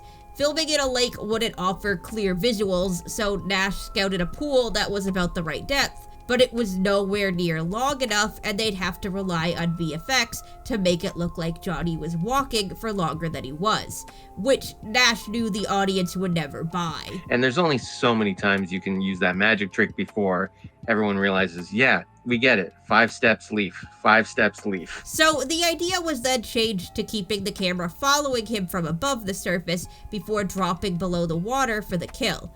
But then filming was rained out twice, which cost them a lot of money. So we had to hire dive teams, we had to hire lifeguards, we had to rent the equipment, which was specialized equipment, and pay for all this stuff. And it was the most expensive day of the shoot that we had to reschedule twice. And then there was an issue with the equipment. I think it was just as simple as like one nut for one of the plates was the wrong size for this camera. The short of it was that there were a lot of problems. There was even a point during the original shoot where Nash rewrote the entire scene so Brodie was killed on land. This monster over here is gonna be dragging me for like 20 feet in the woods, and then he's gonna choke me, and then he's gonna just, I guess, throw an axe. I'm glad they ended up not using this. It's honestly just too much of a standard cliche slasher kill. It doesn't really fit with the other deaths in the movie. In the end, Nash ended up locking the cameras on each side of the lake and using VFX to match up the ripples of different shots. And Brodie's death happens completely off-screen, under the surface. And I found the fact that you don't see most of Brodie's death really, really eerie. Like, this scene, this lake, it's so beautiful. It's calm, it's quiet, it's still. But you know that just under the surface, this poor girl is violently struggling for her life. We even see a quick glimpse of this struggle when she briefly resurfaces and manages to take a breath, before being dragged right back under again. And nature doesn't care. The beauty of this lake and the surrounding forest isn't affected as this girl is horribly murdered. Because why would it be? Hundreds of things probably die in this forest every day. Plants wilting or being torn out, insects being caught in spider webs, bigger animals eating smaller animals. And yet, you never think of that when looking at picturesque views of nature like this one. How many fish or tadpoles or bugs do you think died in this lake today? Brodie is just one of them now. And whereas at one point she was an outsider in this forest, her voice breaking through the quiet and interrupting the stillness of nature, she's now become part of it, her floating corpse becoming just another part of the landscape. We see this too with Aurora's death. After Johnny's done with her, he throws her body off the side of the hill in a wide shot. She was supposed to make it all the way down. You can see everyone freak out in the behind the scenes footage when the body just stops halfway. Oh no! Oh no! I think it's hilarious though, and it is kind of fitting. She becomes part of the hill, just like Brodie became part of the lake. And the commentary even refers to Aurora as a pebble. We love the idea of having Aurora's body just be one of those pebbles, just nonchalantly just sort of tossed off and just be nothing in this crazy, crazy wide shot. Like she's just like all the other rocks tumbling down the side of the hill, just a small part of nature, ultimately insignificant to the forest. Also, since we're talking so much about her here, I have to say that I've really come to appreciate the character of Brodie. Like, out of all these super cliche minor characters, Brodie is definitely my favorite. I mean, first of all, the reason that Brodie and Aurora are alone at the lake in the first place is because Brodie is trying to get Aurora to take her clothes off and go swimming with her. I dressed for yoga. I'm not getting this stuff wet. Take it off then. There's no one around for miles. Aurora's just kind of like, wow, okay, weird lady. I'm not gonna do that. Meet me at the top of the hill though, we can fuck up there. I'm still gonna go to the lookout to stretch myself out a little bit. Why don't you come find me when you're done your swim and maybe you can stretch me out a little more? Yeah, in case you weren't aware, 2024 was the year of the queer woman. Comparatively, I'm not saying that there were a lot of queer women in movies last year, but there were more than you would probably expect. Lesbians? Easy there, Tiger. Lesbians. Are they lesbians too? Sometimes it was implied, sometimes they were openly queer and were the protagonists. But with both In a Violent Nature and also that awful fucking tarot movie, we got two slasher-esque movies where the friend group that gets eviscerated has a lesbian couple in it. Obviously, gay characters dying in movies has a rocky history. You know, like, during the Hays Code era, you weren't allowed to show a homosexual on screen without killing them, essentially punishing the character for being gay. But I don't get the sense that the lesbians in Tarot or In a Violent Nature are punished for being gay. They die because that's what happens to minor characters in horror movies, especially couples in horror movies. The horny couple getting killed is an extremely well-known horror trope. Even kids' shows have made fun of it. If you do go in the woods, never, ever, ever make out in the woods, or you will die in the woods. Obviously, I would prefer more stories with queer protagonists who make it out alive, but there is something genuinely kind of nice about how casual these two movies handle their gay characters. It's completely normal. They're just part of the friend group and no one treats them any different. Like the guys in A Violent Nature are literally joking, "Uh-oh, we better go get the girls before Brodie scoops them all up." Yeah, I figure we got like 20 minutes before Brodie claims all the girls for herself. And then when Brodie and Aurora are missing, Troy's just like, "Oh, they're probably just off having sex somewhere. They're fine, who cares?" I know Aaron went to see those gas station girls. Brodie and Aurora probably just off fucking. Which, I swear to God, is a line from Until Dawn. Mike and Jess are off 69ing each other, and who knows where Sam is. Yeah, so literally, Brodie and Aurora aren't treated any differently than a straight couple would be. Which is probably because Brodie and Aurora were actually written to be a straight couple. Brodie was originally going to be a guy. I just remembered that Brodie was originally written as a man, and it was actually going to be a heteronormative relationship. Which honestly makes total sense. She was absolutely written to be a complete fuckboy. You know, like inviting a girl to hang out, but not telling her that you're going swimming, so she has to take her clothes off, is absolutely a douchebag move. Brodie is also typically a masculine name. Apparently Nash likes to name his characters after his friends in real life. I'm terrible with names, so everybody in anything that I've ever done is just a friend or a family member. Aaron is spelled E-H-R-E-N in the credits. That was a choice, or was that a friend you know?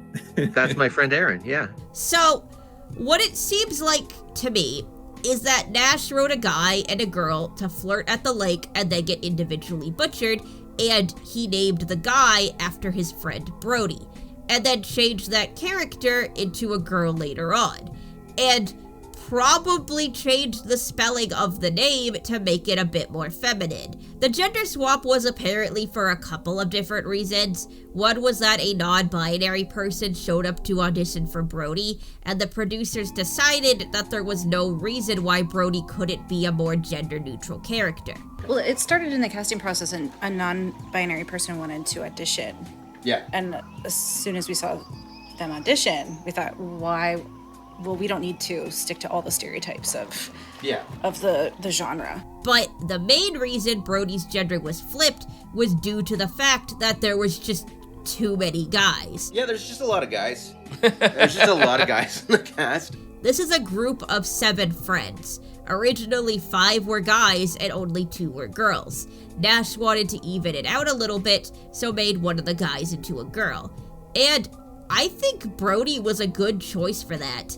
Considering that Evan has pretty much nothing to do, it would have been really easy to just turn him into a girl, but they specifically chose the frat boy douchebag who's running around fucking everyone's girlfriends, and I really appreciate that. Sure, her character type is a trope, much like everyone else's, but the stereotypical douchebag personality put onto a girl feels fresh. I think it's fun that all the guys have just accepted that Brodie has more game than them and will steal their girlfriends if given the chance. And it gives the couple that always gets slaughtered early on a bit of a different dynamic. If I wanted to be annoying, I could argue that this does kind of fall into the predatory lesbian stereotype, since Brodie was trying to trick Aurora into taking her clothes off. But, I don't know. Aurora gets revenge pretty immediately. What? Really? Yeah, really. And she also wants to fuck Brodie really bad. You know we had something back there. I didn't say we didn't. I wouldn't exactly call her a victim. She just gets mildly annoyed and then gets right back into the flirting. If you want to make a move, make a move. Just don't waste my time with this high school bullshit. Adding the extra girl to the cast was also probably a good call too, because considering Kris is the final girl and manages to escape the forest, Aurora would have been the only girl to die in the entire movie, and her death is widely considered to be the most brutal in the entire film. I mean, I personally think that the Ranger's death is worse, but still, Aurora's death is the big one. It's the one Shudder was sending to TikTokers to advertise the movie. It won the 2024 Fangoria Horror Award for Best Kill, which is a category that's entirely based on write-ins. Because this is the one where Fangoria readers were asked to write in with their thoughts on the moment that most got their blood pumping. So hundreds, if not thousands of people wrote in that this was their favorite kill of the year. And they even filmed this fun little acceptance speech. Hey all you dreamers out there. Johnny and I want to thank you so much for awarding us with the best kill of the year. We both worked really super hard on it and we're so glad that you liked it. Also, I'm all better now. Aurora's death is often compared to the bedroom scene in Terrifier 2, which, in case you're new here, I'm pretty much an expert on the bedroom scene, and that is a very big claim to make. The bedroom scene is genuinely held up as one of the most depraved and disgusting kills ever in a horror movie. And as we've seen from the first two Terrifier movies, if your worst kills are always given to the female characters, it can make people think that there might be some misogyny going on. Terrifier 3 rectified this by giving the dudes way more extreme deaths to even it out, but In a Violent Nature managed to avoid it altogether by adding in another female character and having her death be extremely low-key. So low-key you don't even see most of it happen. It completely evens the playing field and makes it so that the female victims don't feel any more victimized than the male victims. Honestly, if I were to guess, Aurora's death is probably only as weird and fucked up as it is because Johnny took so fucking long to meander his ass up the hill that he was thinking of fun things to do when he got to the top. And it does not disappoint, Jesus Christ. Okay, so follow me here because I think Aurora's death is gonna need some explaining. So, Johnny has this chain, right? And on each end of the chain is a hook. So he shoves one hook through Aurora's torso, pulls it through, and then sticks it in her head. And then pulls her head through her torso. Yay! You bended it like a pencil! It's fucking insane. Kris Nash apparently wanted to write a murder that could only be done with hooks. It couldn't be replicated with a machete. And yeah, man, I think you definitely succeeded. Oh my god. I love that she gets all twisted up in a fucked up yoga move. Very fitting. Also, when she's down at the lake flirting with Brodie, she tells her to come up to the hill and stretch her out. Why don't you come find me when you're done your swim and maybe you can stretch me out a little more? Something got stretched out here, that's for sure. Oh my god. The effects are fucking gnarly. I know I can't show them because YouTube is a totally rational platform that I love more than anything, but yeah, take my word for it, they're pretty gross. Almost everything in this movie was done practically. The only time VFX was used was to erase something from the background, or to save money on something insignificant. I already talked about Johnny's eyes having to be CG, but it didn't even occur to me until I saw the original cut that the necklace Johnny finds in the beginning that says #1 motherfucker, yeah, the engraving was added digitally. All the gore was done practically though. Nash shoots the effects as a separate unit from the actors.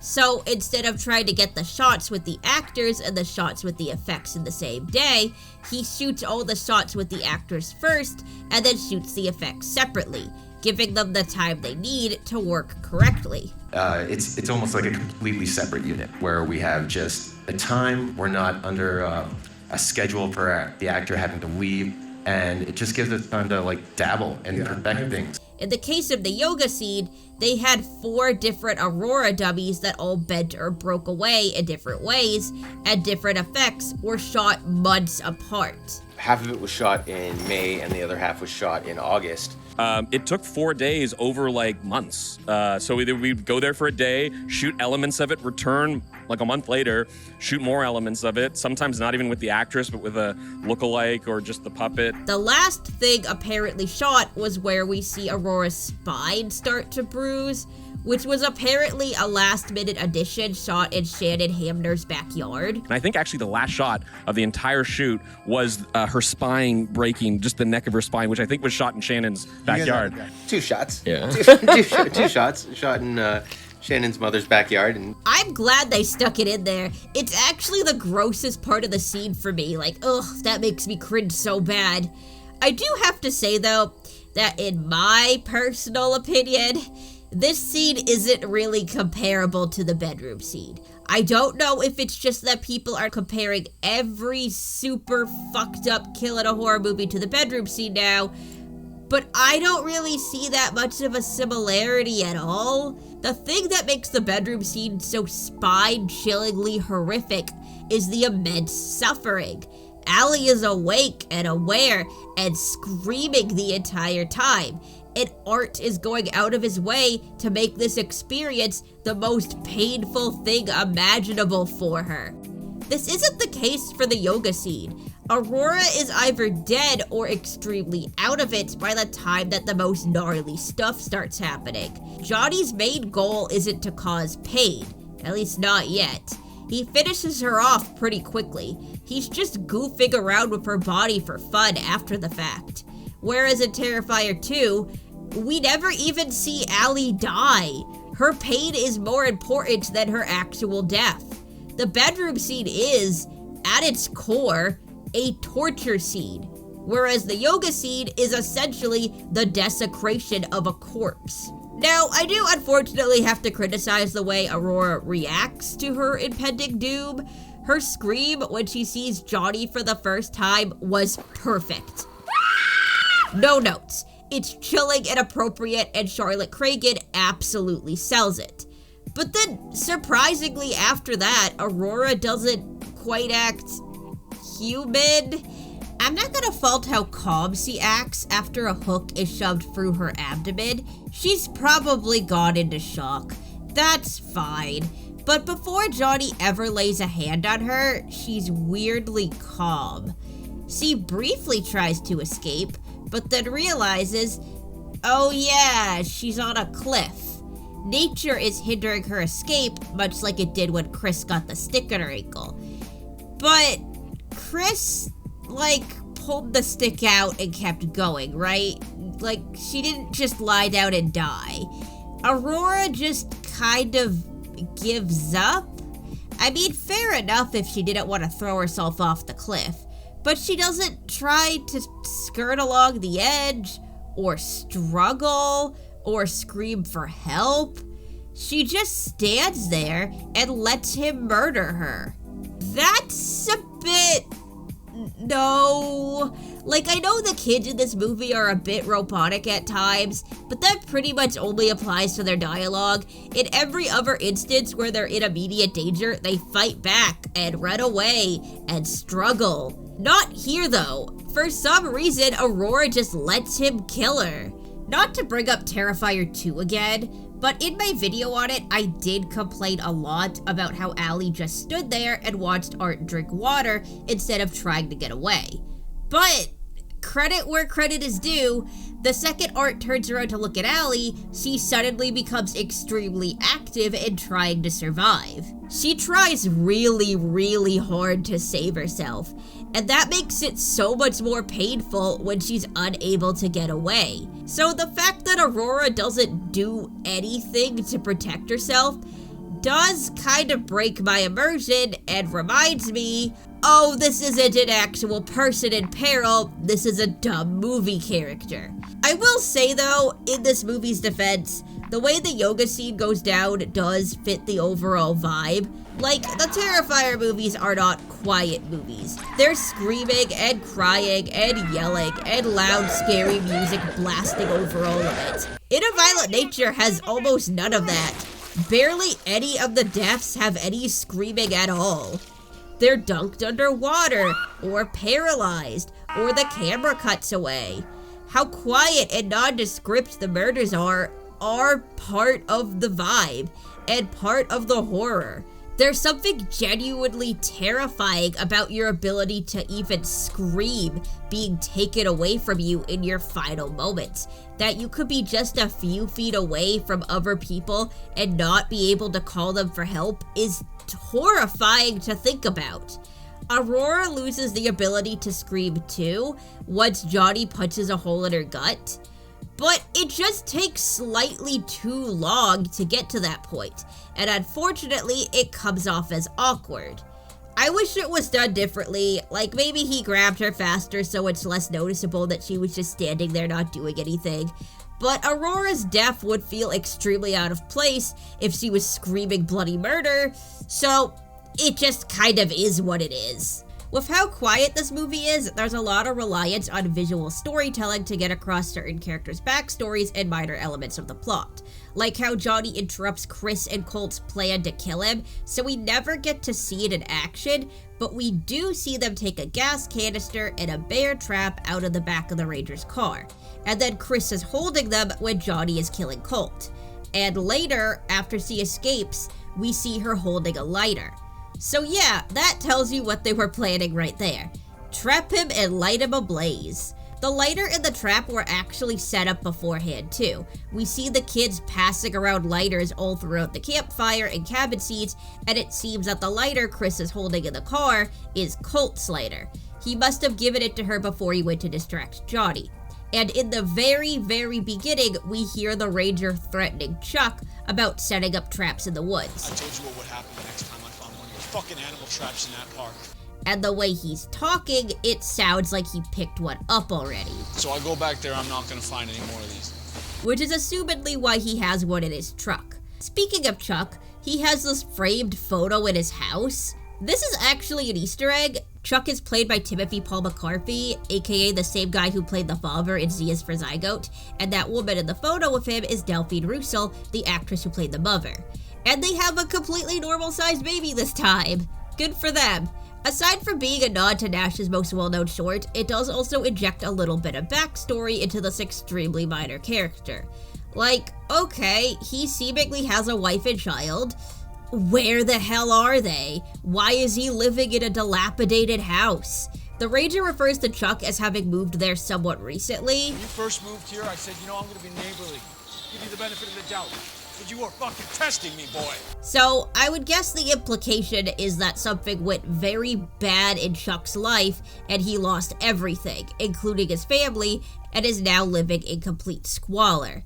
For a story following the killer where the victims barely get any screen time aside from their death scenes, that's a surprising amount of character to get across. Speaking of framed photos, when Johnny goes to the ranger station to get his mask and weapons, he picks up a framed picture.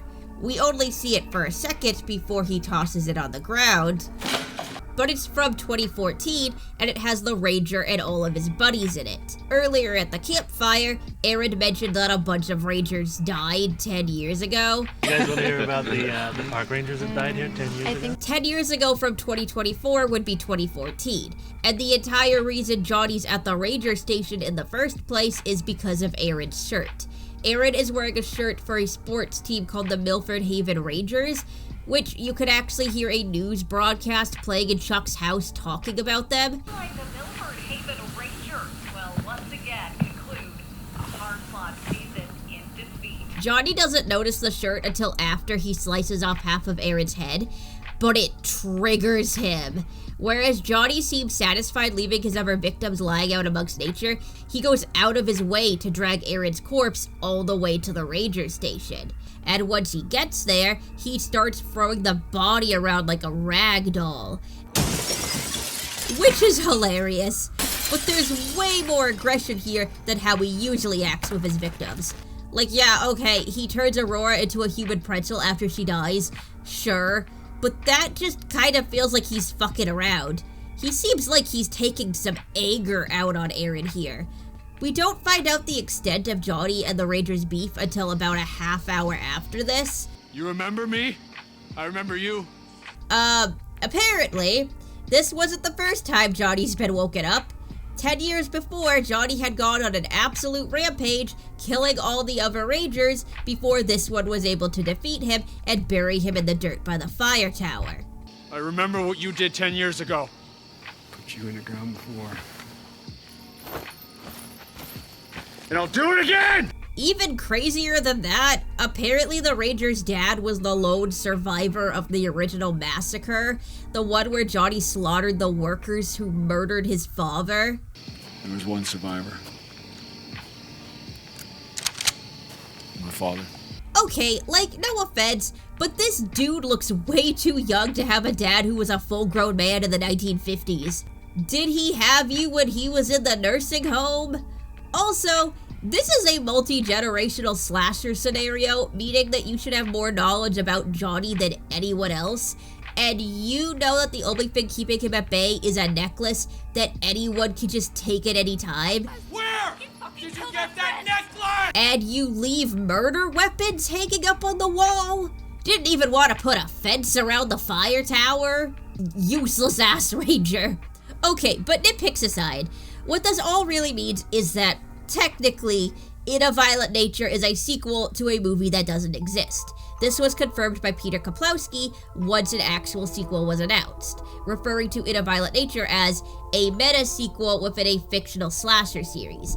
And in an interview with the Lo-Fi Horror Guy, Nash said that if In a Violent Nature was a full series, it would be somewhere between the 4th and 6th entry. We are at, like, if this was Friday, this would be like 4 or, you know, further. Okay. It would definitely be like closer to like 6, given the timeline. Obviously, we don't know the extent of what happened between Johnny and the Ranger, but it's extremely obvious how much animosity these two have for each other. The Ranger's death is actually very subtly foreshadowed in the beginning of the film.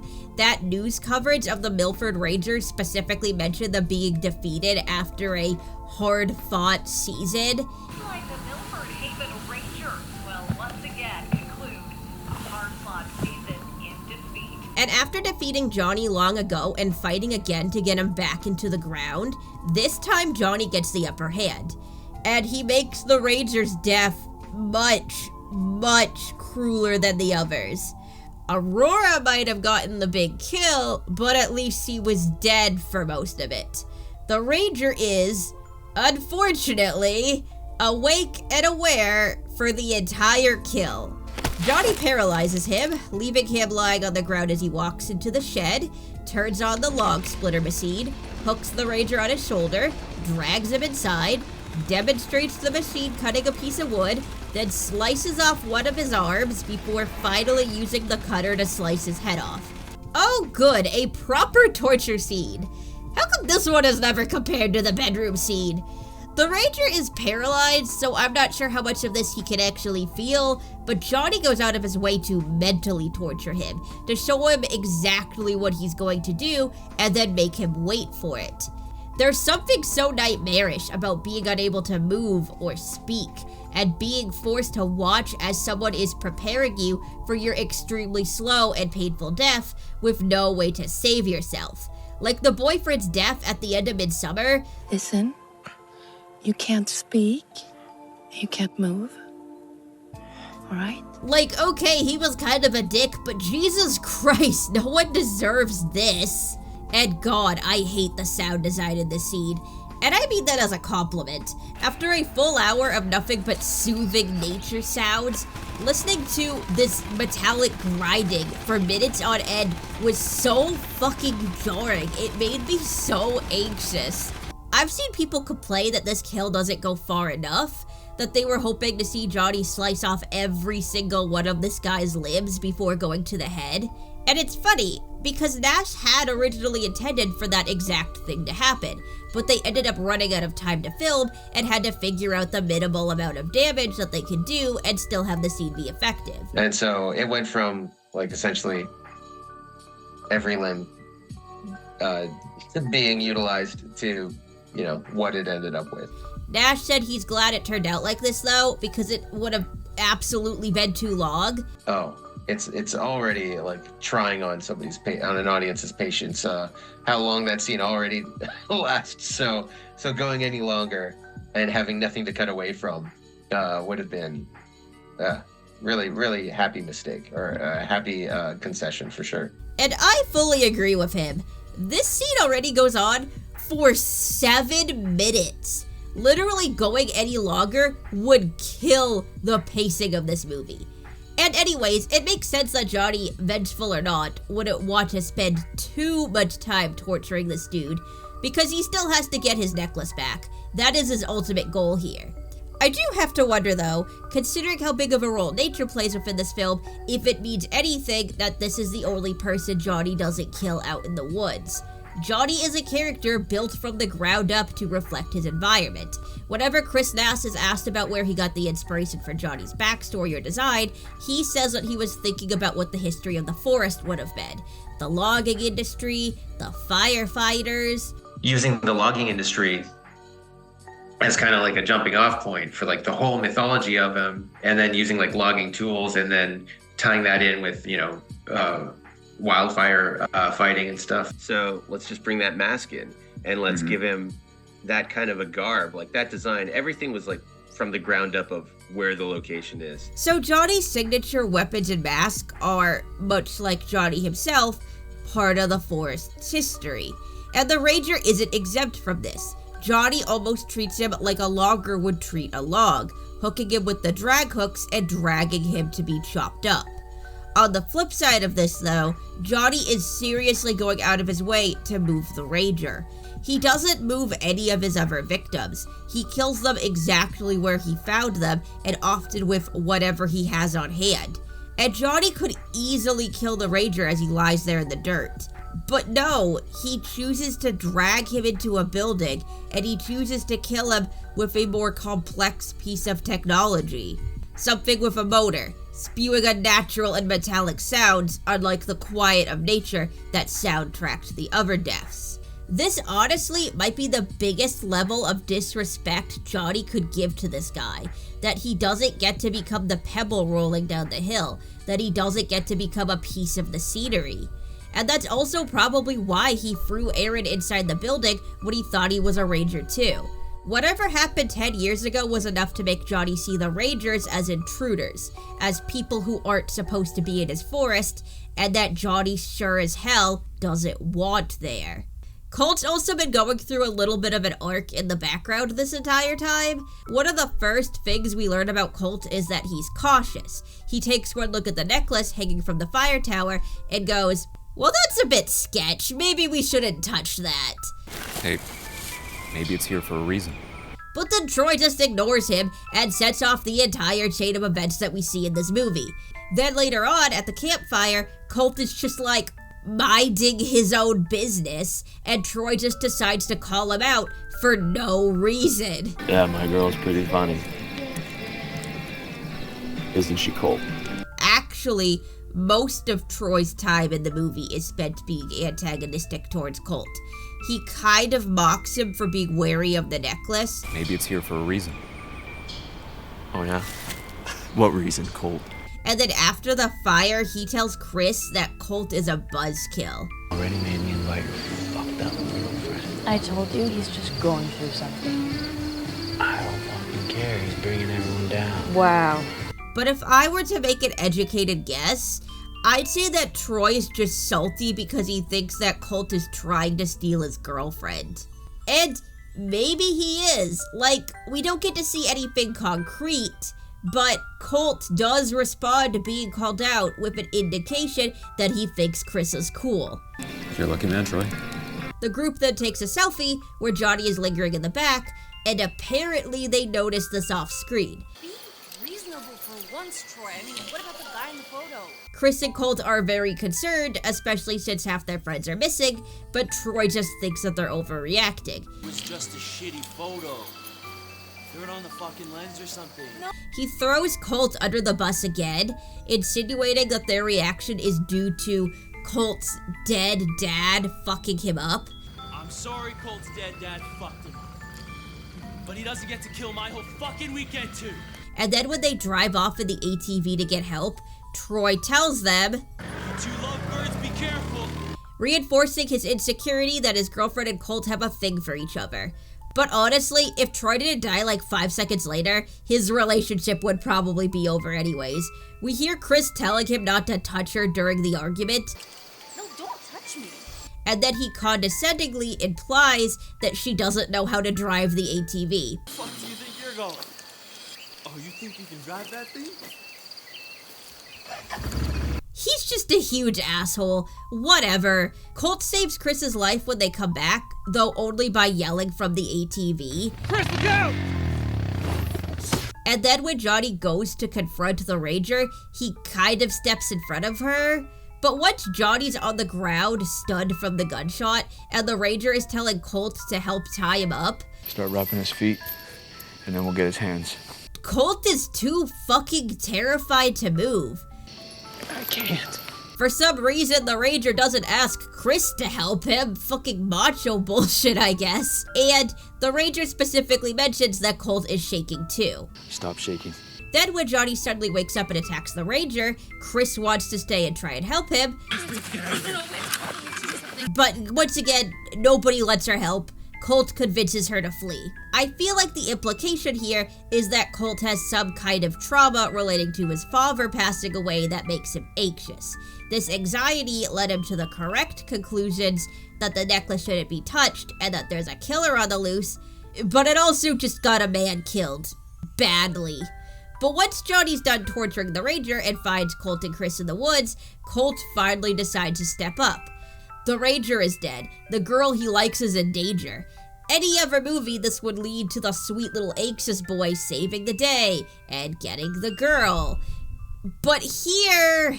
Come on, you ugly son of a bitch! We're right! Nash refers to this death as a reverse jump scare, in that it's the killer getting jump scared instead of the audience. And apparently it was suggested to him when he pitched this film to his friends during Psycho Goreman. And this was an idea given to me by Mike Hamilton, our effects person, who was just, when we were talking about this on Psycho Goreman, he was just like, it would be really funny if like somebody scared Johnny. What's interesting though is that this wasn't originally how this scene was supposed to end.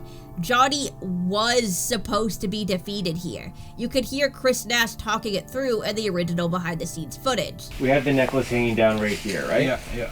He comes, steps on the trap, looks up, sees her dumping shit on him. Yeah. Throws the hook, pulls this down.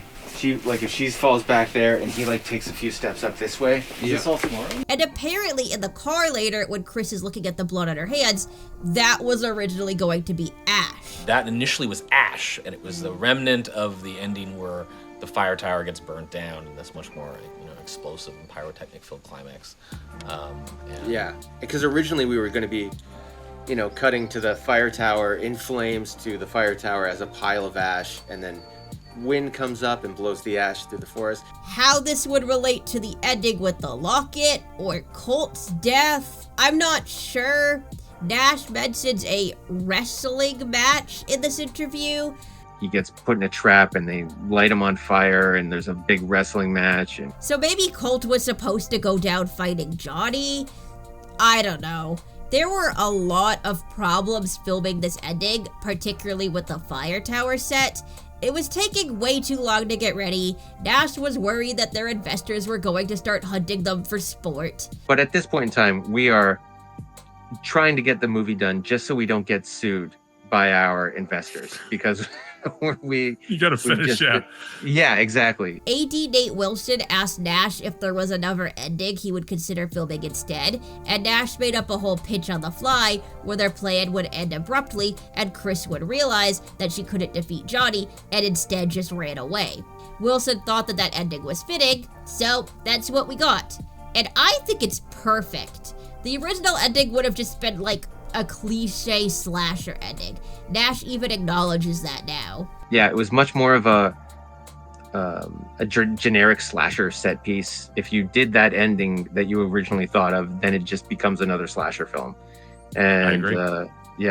I took that point to heart and changed everything. So, but there is something just so funny about the anti-climax here. Like, it's poking fun at how dumb the endings where the kids set a trap and kill the bad guys are. I mean, You're a dumbass teenager with no combat training going up against a supernaturally unkillable giant zombie who's been slaughtering people for decades. There's no universe where that's ever going to go right for you. Sometimes it really just is better to cut your losses and get the fuck out of there. And this is when the movie switches perspectives. We're no longer looking at Johnny's back, we're looking at Kris's face, and we follow her for the rest of the movie. The movie switches from being about the killer to being about the final girl. And that's cool. The problem is that there was a perspective switch already. When Johnny happens upon the kids for the first time all sitting around the fire, we're suddenly put right into the fire with them. The camera's spinning around to look at their faces while they pick on Aaron and make fun of the size of Troy's dick, and most importantly, listen to the story of what happened in these woods all those years ago. This is our backstory exposition dump, and I've seen some people complain that this scene broke the movie. And yeah, in a way, it kind of did. The original plan for the scene, and in fact the entire movie, was that Johnny would be in every single shot.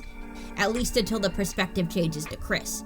Whether it be his arm, or him just being blurry in the background, he was supposed to be present for every shot for the first 70 or so minutes of the film. Whether or not he's at the start of the shot and then we don't see him anymore, or whether we only see him at the end of a shot, we wanted him to be in every shot, up until he isn't. Yep. So the way the campfire scene was supposed to work was that it would start with us looking at Johnny, and then it would be one continuous take of the camera spinning around the fire while the kids talked, before swinging back around to Johnny again.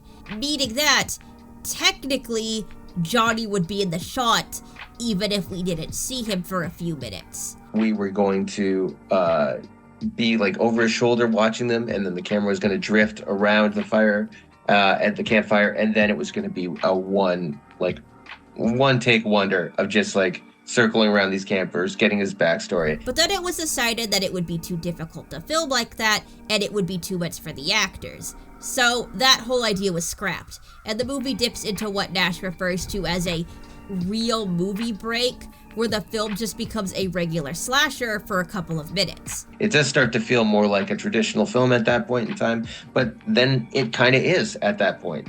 Yeah. There are breaks where we feel like, oh no, this is, quote unquote, the real movie break. But even so, the original plan for this was never going to be to stay in the bushes with Johnny. The camera was always going to be circling the kids.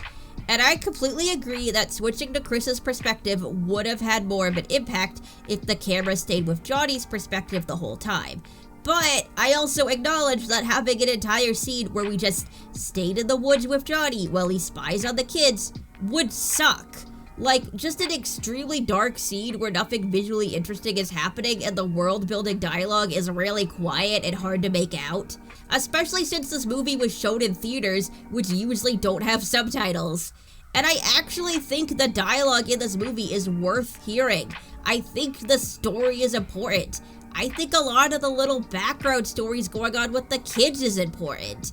And I think the monologue the woman gives at the very end is extremely important. In probably the most bizarre scene of the entire film, a random woman driving by picks up Kris and en route to the hospital starts to talk. And talk. All about how her brother got mauled by a bear several decades before, and nature is unpredictable, and animals do things for no reason. I need you to understand that this goes on for almost 12 minutes. This is, understandably, the most controversial part of the film. I mean, the whole film is controversial, but people really fucking hate the ending. Even people who like this movie think it's the worst part. The thing is, though, this is the movie. This is what Kris Nash considers the meat of the film. He literally describes this movie as a 20-minute short with 70 minutes of introduction. I've come to look at the movie as a 20-minute short film with 70 minutes of introduction. Like, I really consider the ending to be almost the only thing that the movie's about. And in case you didn't pick up on this when I was analyzing his shorts several hours ago, I think Kris Nash is a good writer. I think he's more than capable of writing some interesting and complex stuff. And I have taken a lot of meaning from this final scene. Obviously, since it's what inspired me to make this video in the first place. Is the meaning I've taken what was intended by Nash? No. I've listened to the commentaries. I know my interpretations don't line up with the creator's intent. But also, there are a few times in the commentaries where they'll acknowledge, like, oh yeah, we weren't trying to do this particular thing, but it is in the movie. I can understand why people see it like this. And I think that one of the ironies to that, of course, is that Johnny has motivation through the entire movie. But even if this wasn't the case, death of the author is a thing. Once a piece of art is out in the world, it's out of the creator's hands, and it's up to the audience to interpret it for themselves. And since this final scene is meant to be the movie, then it should be dissected. It should be analyzed line by line and at every possible angle to see what themes or meaning might be buried there. So, anyways, I hope you enjoyed the last 2 hours of introduction. Welcome to the real analysis of In a Violent Nature. 'Twas early in the spring when I set out to go to work up in the woods in North Ontario. The unemployment office said they'd send me through with the little Abitibi and the survey crew, and those black flies, the little black flies, always a black fly no matter where you go. I'll die with the black fly picking my bones in North Ontario, in North Ontario. Now, this scene definitely fits into the satirical aspect the film has going for it. A somewhat common ending to slasher movies is that a random stranger will drive by and pick up the final girl, helping her escape. Apparently, the inspiration for this scene was the end of the Texas Chainsaw Massacre. But that's what, I mean, that was sort of the inspiration for the sequence in many ways. It was like imagining what's Sally's conversation with the truck driver in Texas Chainsaw Massacre? Yeah. Like after she's been screaming and crying. They're pretty far out in the middle of nowhere. It's gonna take a while to get to the hospital. Do they just sit in silence for the whole drive? Would the driver try to talk to her? Would Sally even be capable of holding a conversation? Probably not. So yeah, you know, we have this lady who's just sitting here trying to chat up the obviously traumatized victim who is just completely incapable of processing everything that's just happened to her. And it's super, super awkward. Hey, honey. Can you look at me? You gotta answer me when I talk to you, okay? But yeah, it probably would be in real life. Just like the killer walking and waiting. This is one of those things that definitely does happen in slashers, but the movie doesn't show because literally, who would want to see that? There's another level to the satire here too, because on top of the trope of a random person saving the final girl, there's another similar trope where the person who comes to save the day turns out to either be working with the killer or are the killer themselves. This of course happens in the original Friday the 13th. No, please don't leave me. They'll kill you too. I'm not afraid.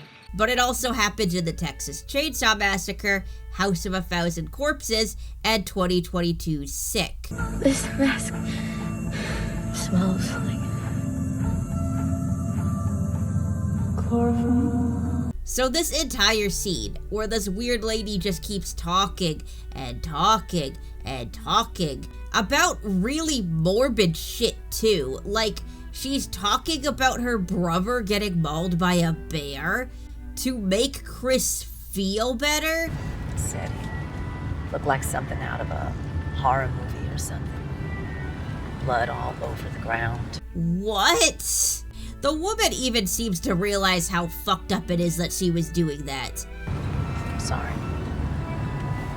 I I was so sure that this woman was in on it somehow, and I'm not alone in that. It seems like a lot of people genuinely thought that this woman was going to be a twist villain, especially since she suddenly pulls over to the side of the road and Kris starts absolutely panicking. Let's go to the hospital, okay?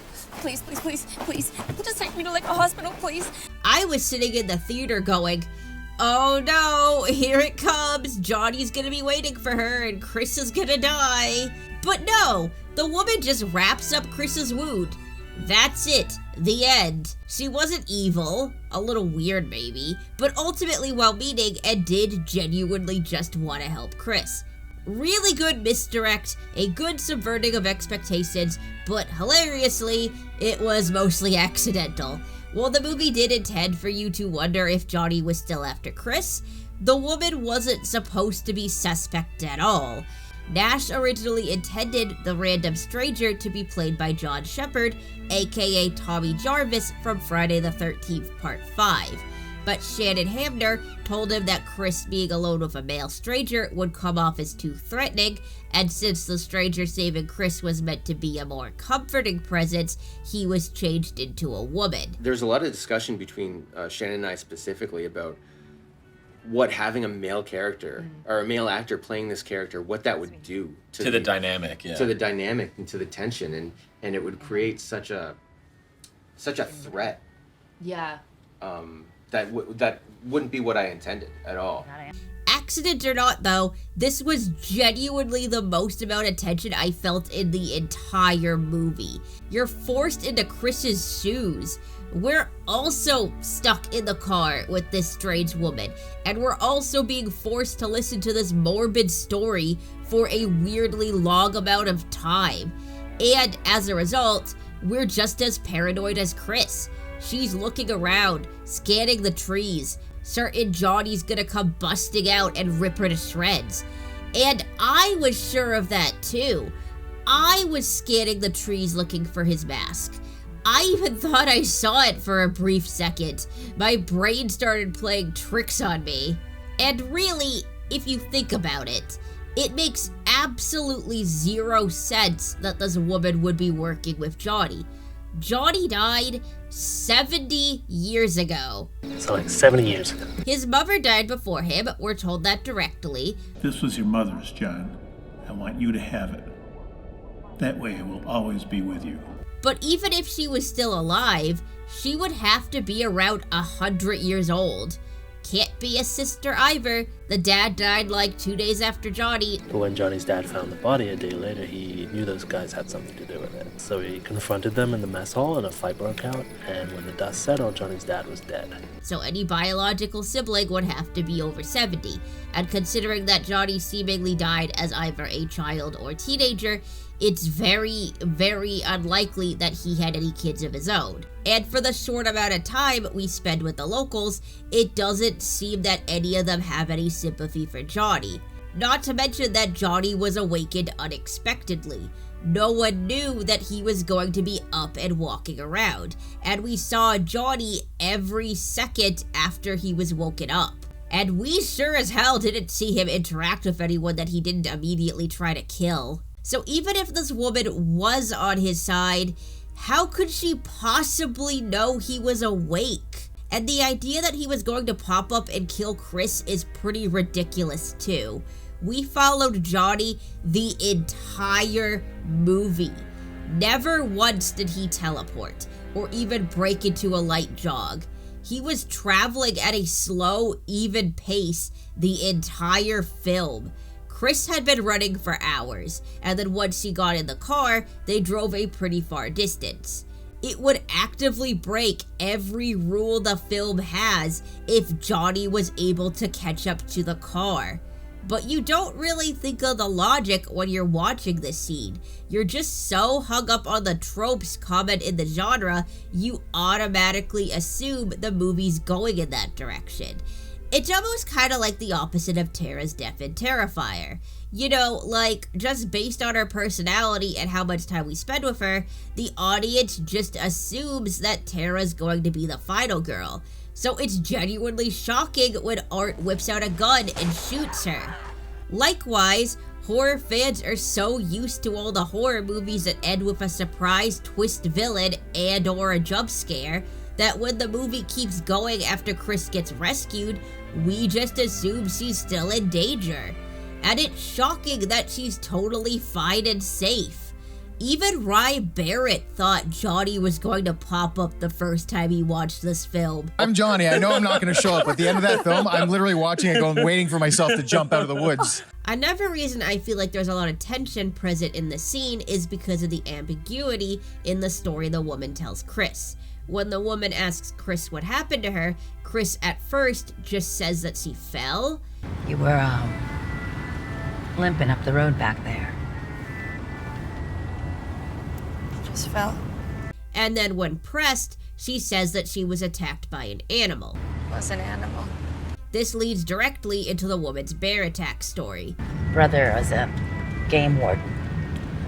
Got mauled by a bear 30 years ago. Now, the first time I saw this movie, I assumed that the woman's brother was actually attacked by Johnny. It is specifically mentioned in her story that her brother never actually saw the bear that attacked him. He was tracking a bear at the time. Told Bobby to keep tracking that bear. But the attack came from behind and his face was being pushed down into a creek for the entire duration. Turns out this bear come up behind him, chomped on the back of his head, and pushed him into the creek. I mean, this bear was eating him alive, and all Bobby could think of was getting his face out of water. But he had a goddamn bear on his back. And by the time his teammates found him, the bear was gone. His team said that the bear was gone when they got there. Bobby drowned, the bear figured he killed him, and moved on. And earlier in the movie, at the campfire, Aaron says that the locals all know about Johnny, but they don't like to talk about him. All the locals know about it, but they'll never talk about it. This movie is also meant to be a later sequel in this fictional slasher series, so logically, Johnny would have to have been awoken 3 or 4 times before this film. So he totally could have been up and wandering around 30 years ago when her brother got attacked. There's something so eerie about the idea that both these women are aware that there's a killer in the woods, but are just dancing around it because it's too taboo of a subject. However, Nash revealed in the commentary that all the dialogue in the movie is meant to be taken at face value. Everything's pretty face value. Yeah. Like, there isn't a lot of like lying. Yeah. In this film, like there isn't so much misleading, and I think that was pretty important to just show everything that's presented is presented as truth. But whether or not Johnny was literally the one who attacked her brother is kind of irrelevant, because within the film, Johnny is portrayed as if he is a bear, or else some other kind of dangerous animal. In the beginning, the ranger warns Chuck of something dangerous walking through his bear traps. One of these days, you're gonna find something that's gonna walk right through your traps. And trust me, you don't want to find that animal. When the original slaughter happened 70 years ago, the police ruled that wild animals ripped up all the loggers. And they said a bunch of animals got in and tore up the bodies. Rye Barrett, inspired by the woman's story and the strange ambiguity of it, actually watched bear attack videos to prepare for the role. I watched a lot of animal attack videos, like specifically bear attack videos too, because of some elements that come up in the film. And in an interview with USA Today, Nash says that he wanted to treat his film like a nature documentary, saying, when you see tourists getting really close to bears, they're just like, oh no, look, it's not doing anything, it's fine. And then all of a sudden, the bear just turns around and charges at you. You're way too defenseless and you just have no idea that they're capable of this much power and brutality. Not to besmirch bears, they're great, but we wanted that kind of design with Johnny, of being an animal in the woods. And of course, Kris called him an animal when asked how she got injured. Regardless of whether or not the woman is talking about Johnny in her story, Kris is sure as hell thinking of him the entire time she's telling it. And after a little while, she starts engaging with the woman's story, asking how her brother escaped. How'd he get out? and why the bear would do something like that. Bobby drowned, the bear figured he killed him and moved on. Why? Which leads directly into this line. Animals don't get too hung up on reason. Which is typically accepted as the thesis of the movie. Johnny is portrayed as being an animal, and as such, he isn't logical or rational. He is cold and violent and cruel, just like the forest he calls home. This ties into the title of the movie. Nash apparently had some super pretentious title that he doesn't like to talk about in mind for this movie. The original title was something like much more pompous that I won't go into. But when everyone hated it, he just kind of pulled In a Violent Nature out of his ass, but found that it was extremely fitting. And they're like, do you have any other titles in mind?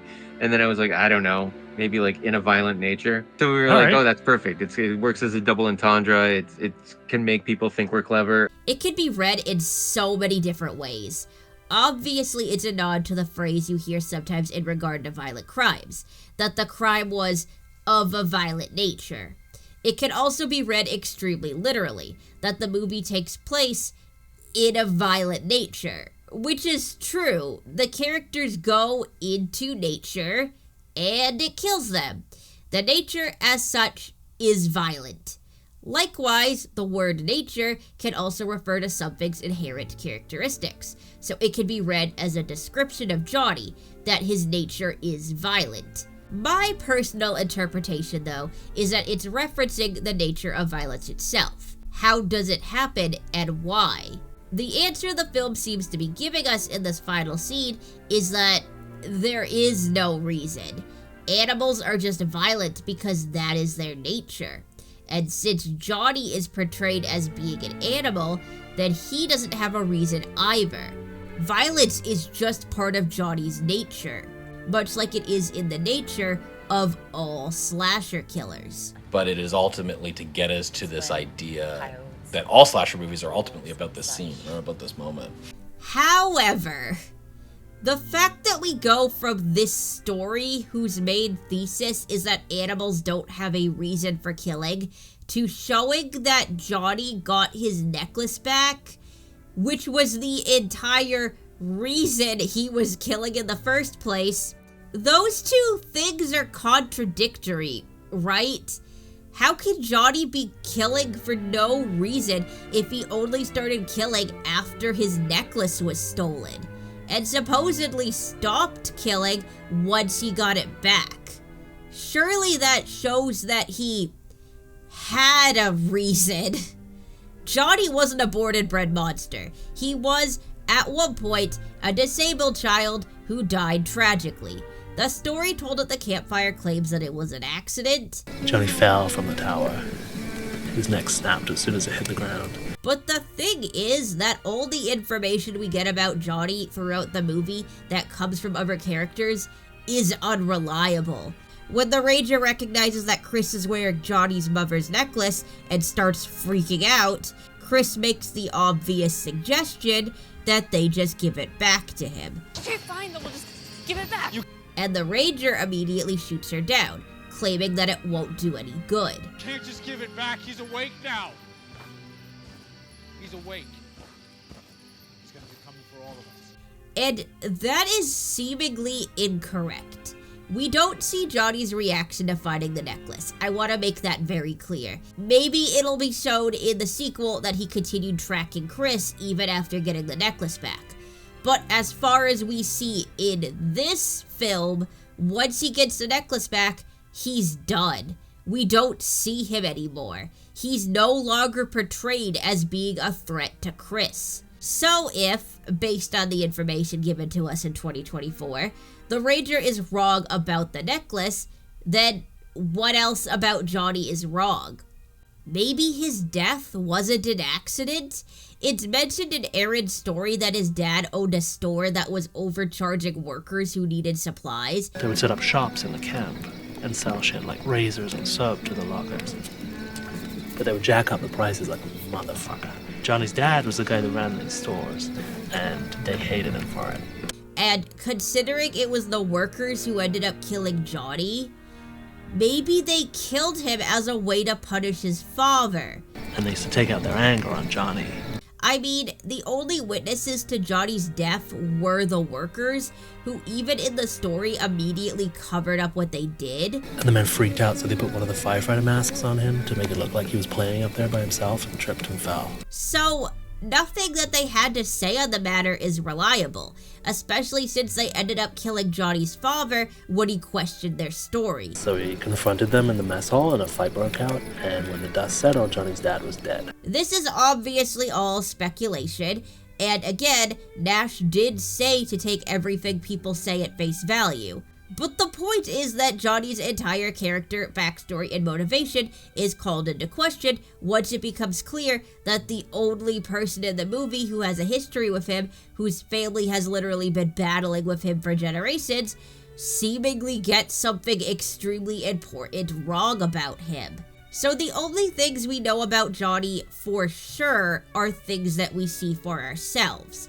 Like, we can assume that the fire mask part of the story is true because Johnny very clearly recognizes the mask and goes out of his way to steal it. And we know for sure that the necklace belonged to his mother because Johnny has a flashback to his father giving it to him. This was your mother's, John. We also know it's true that Johnny loved toys. They told Johnny they found a bag of toys and that he should meet them at the old fire tower.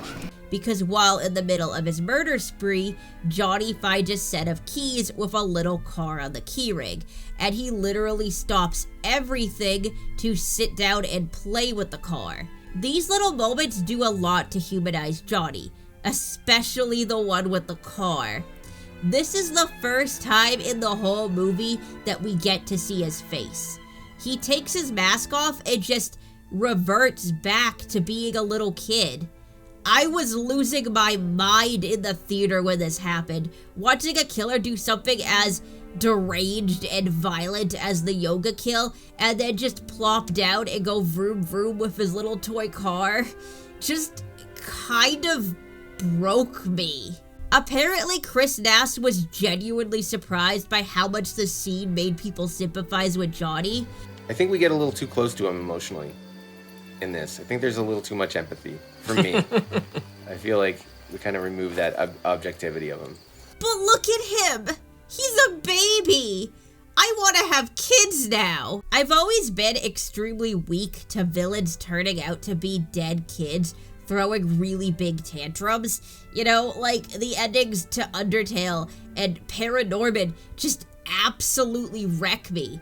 And this was no different. I was on the verge of tears during this whole sequence. And God, this just brought the whole tragedy of his death into a whole new light. All this poor little boy wanted was to play with his toys. His only crime in life was playing with his toys and not putting them away properly. It all came to a head one day when one of the drunk loggers tripped and broke his ankle on one of Johnny's toy cars. And he died for it. But the absolutely most heartbreaking detail happens right at the end of this scene, when Johnny is suddenly triggered back into his killing spree when he hears the words, "Dead Dad." I'm sorry Colt's dead dad fucked him up. But he doesn't get to kill my whole fucking weekend too. He literally crushes the little toy car he loves so much into dust, puts his mask back on, and starts killing again.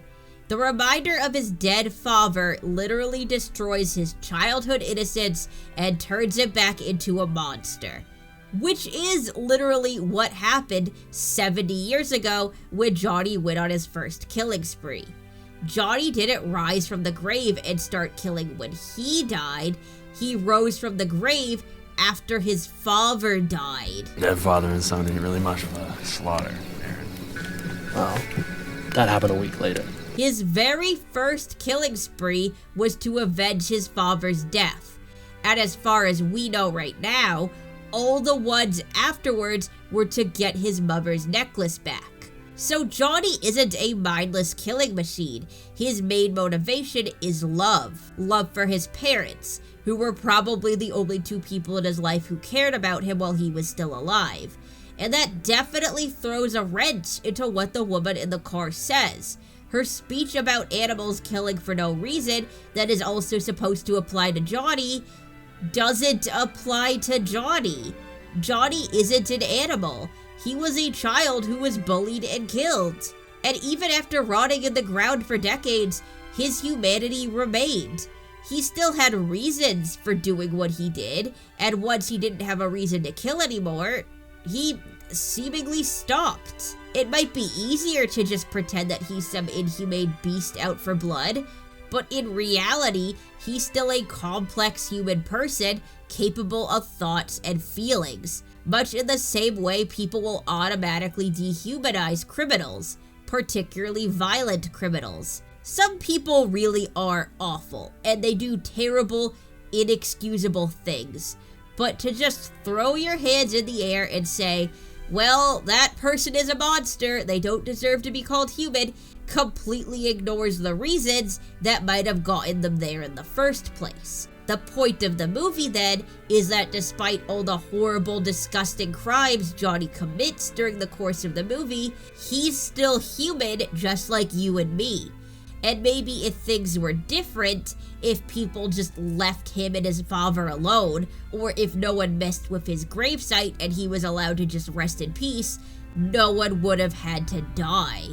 Now, when I initially presented this interpretation to my friends, in the very short amount of time that they can tolerate me talking about disgusting movies that they'll never watch, one of them pointed out that isn't an accurate description of animals. You know, animals might not think like humans, but that doesn't mean that they don't have reasons for doing what they do. I think it's just that it's you know, Bobby says like he just can't understand them, and I think it's more that it's just that, yeah, so we don't have enough information to understand them, but that there is a logic to them. There is a method to why animals behave a certain way. It's just we have limitations of our understanding. And someone responded to my initial ramble saying that too. So I've given this a lot of thought over the past few months, and you know what? They are totally right. This woman is completely full of shit. Or at least her brother is. Because her brother blamed the bear attack on something known as Henhouse Syndrome. Bobby says that there's something in the field called Henhouse disease, Henhouse Syndrome, something like that. It's when coyotes and wolves and such just keep killing everything around them. They don't go back for food or anything. Which is an actual thing that exists in the real world. And it isn't a disease that makes animals go crazy and start killing for no reason. It's actually another name for a phenomenon known as surplus killing, which is when a predator kills way more prey than they're capable of eating, often leaving the remaining corpses either stacked up to be collected later or, more often, left to rot. Surplus killing is when a predator kills more than it can eat, sometimes leaving behind multiple untouched carcasses or carcasses with only very specialized parts eaten. This is a behavior that's been seen across many species of predator. Now, this particular behavior is pretty rare, but it has been studied for decades, and at least as far as my research has showed, the general hypothesis for why surplus killing happens is that a predator will find a huge amount of easy prey, and their hunting instinct is driving them to continue killing while there is still prey in front of them, even when they don't need it. The idea of searching and hunting has the stipulation that hunger is involved, which is often true for predators. And wolves will search and hunt until their hunger is satisfied. But when there's a high density of easy prey and the hunt is happening around them, sometimes they will just continue to catch and kill, even though they aren't still hungry. This is most common in situations where large numbers of prey animals are grouped together in such a way that they can't easily escape, such as on a farm. Thus the name Henhouse Syndrome. In the wild, when a cougar goes after a group of deer, they all have the opportunity to run. And a cougar is lucky if they capture one individual. In an environment when animals cannot run away, a cougar's natural instincts to chase and kill prey can be directed towards every animal that can't escape. This occurs with other predators as well, such as foxes that are enclosed with chickens. Now, in the story the woman tells about her brother, he did find a lot of animal carcasses that had been torn to shreds and left to rot. He's coming across fresh kill. Porcupine, partridges, just ripped apart and left there. We never see Johnny kill an animal, and in fact, in the original cut of the movie, he doesn't seem to have any interest in killing Chuck's dog. So that's definitely a point towards it genuinely being a bear that stumbled across a huge amount of prey and just went to town. However, there are no situations recorded, at least that I can find, that a predator has gone just full cocaine bear and started murdering everything in sight, including any hapless humans that happened to get in the way. Even the real cocaine bear didn't do anything like that. So what the woman's brother told her, that Henhouse Syndrome makes predators kill everything around them and they don't eat any of it, and it's literally for no reason, is not accurate. It might look on the surface as if it's senseless killings, but it's really just the animal's instincts going into overdrive after encountering more prey than the animal is used to typically hunting. They aren't killing for no reason, they're just used to starving in the woods and don't know the next time that they're going to find this much food, so they severely overdo it. But if we accept Johnny as a sort of animal, which the film is clearly portraying him as, then it wouldn't be out of the realm of possibility that he could be having a sort of Henhouse Syndrome. After all, he sees pretty early on at the campfire that Troy is the one who has the locket. He even flashes back to it after he finally kills Troy. There's no reason why he had to kill Aaron, or Brodie, or Aurora to get the locket back. Maybe the instinct to kill and or the instinct to get his mother's locket back is so strong that, like a fox in a henhouse, he's so overwhelmed with all the potential victims in front of him that he goes into overdrive and kills way more people than is necessary, leaving his victims' bodies scattered in the woods like the bear in the woman's story. However, I do feel like leaving it as Johnny's killing spree being purely instinctual is kind of ignoring the smaller reasons Johnny has throughout the film for killing the people he does. He obviously has the big reason, the locket, but the way Johnny reacts to people he comes across is interesting. I mean, he could have busted into the campfire and taken the locket once he saw Troy holding it, but he didn't. He just stood there and listened to the story. Johnny doesn't really seem to care about listening to his future victims for the most part. Like, he listens to Brodie and Aurora for just a few seconds before going, okay, fuck this, and walking into the lake. But there are a handful of times he does seem to listen, and the longest one by far is at the campfire. How interesting it is then that the first death within the friend group is Aaron, the one who told the story about Johnny. The story that might have some mistruths in it, and even if it doesn't, definitely paints Johnny in a negative light. My uncle said it all started with this slow kid named Johnny. And Johnny kills him through his mouth, as if he's trying to permanently shut him up. And then maybe it can be assumed that Johnny slaughtering the rest of the kids is in response to their cruel and obnoxious behavior, that they reminded him of his own bullies who ended up killing him. This is perfectly encapsulated with the toy car moment. Johnny was perfectly content to stop his killing spree, at least for a while, until he heard Troy picking on someone for having a dead dad.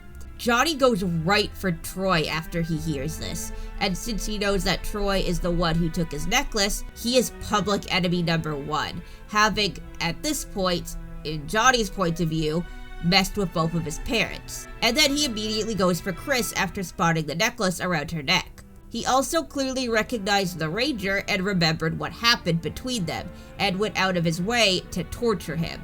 He seems angrier than usual when killing Colt too, maybe not as much as with Aaron and the Ranger, but my god, he is hitting him in the face way more than is necessary. Probably because he's just so sick of chasing these fucking kids around the woods.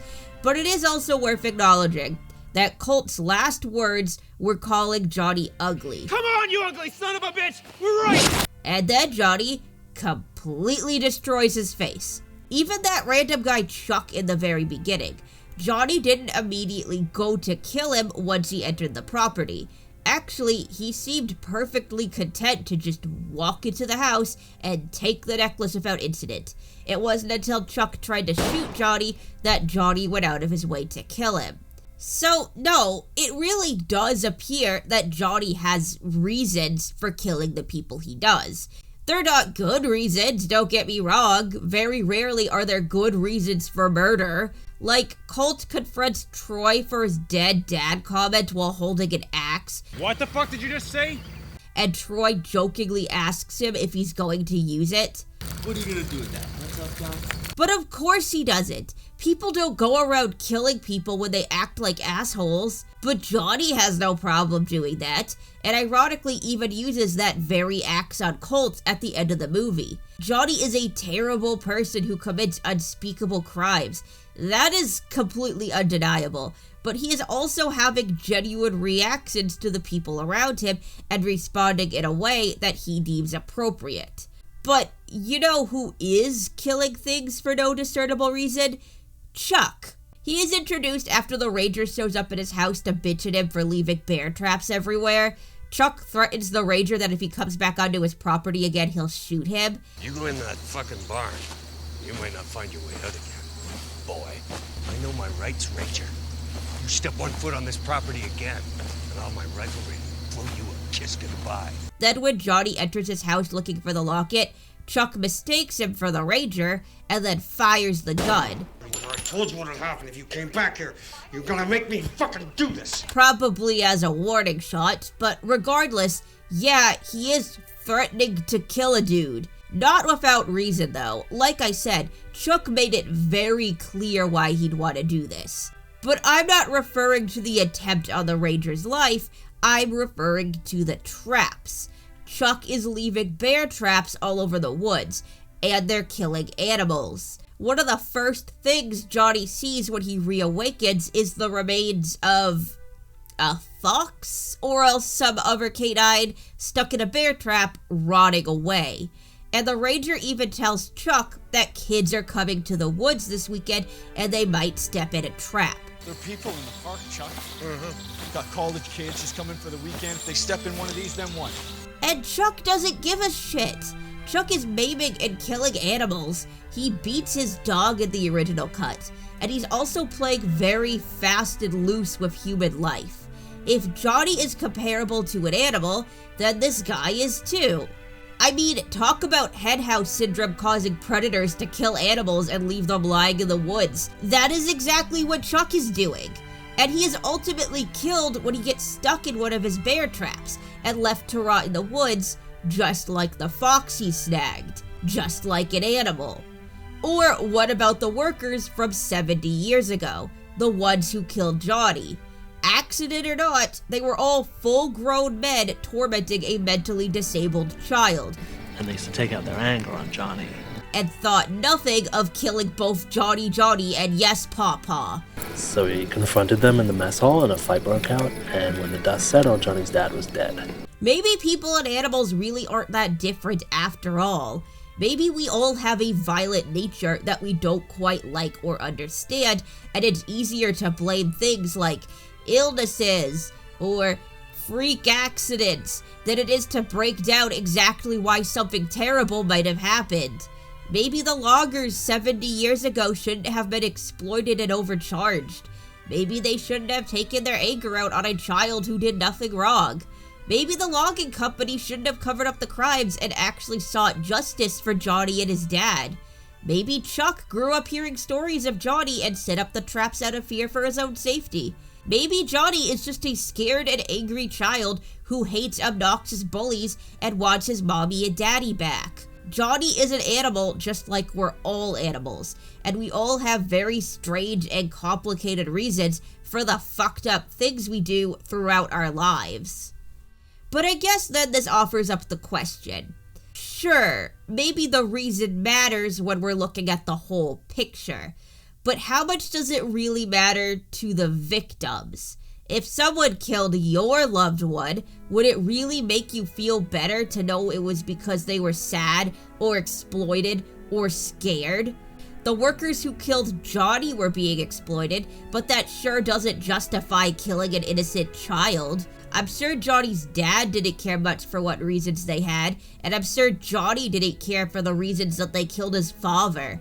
The Ranger knows Johnny's backstory, and most likely knows his father is probably one of the dudes who killed Johnny in the first place, but he doesn't care. Johnny killed his friends. He fucking hates him. I remember what you did 10 years ago. And he killed the people that I cared about. So I did what my dad did, and I put him in the ground.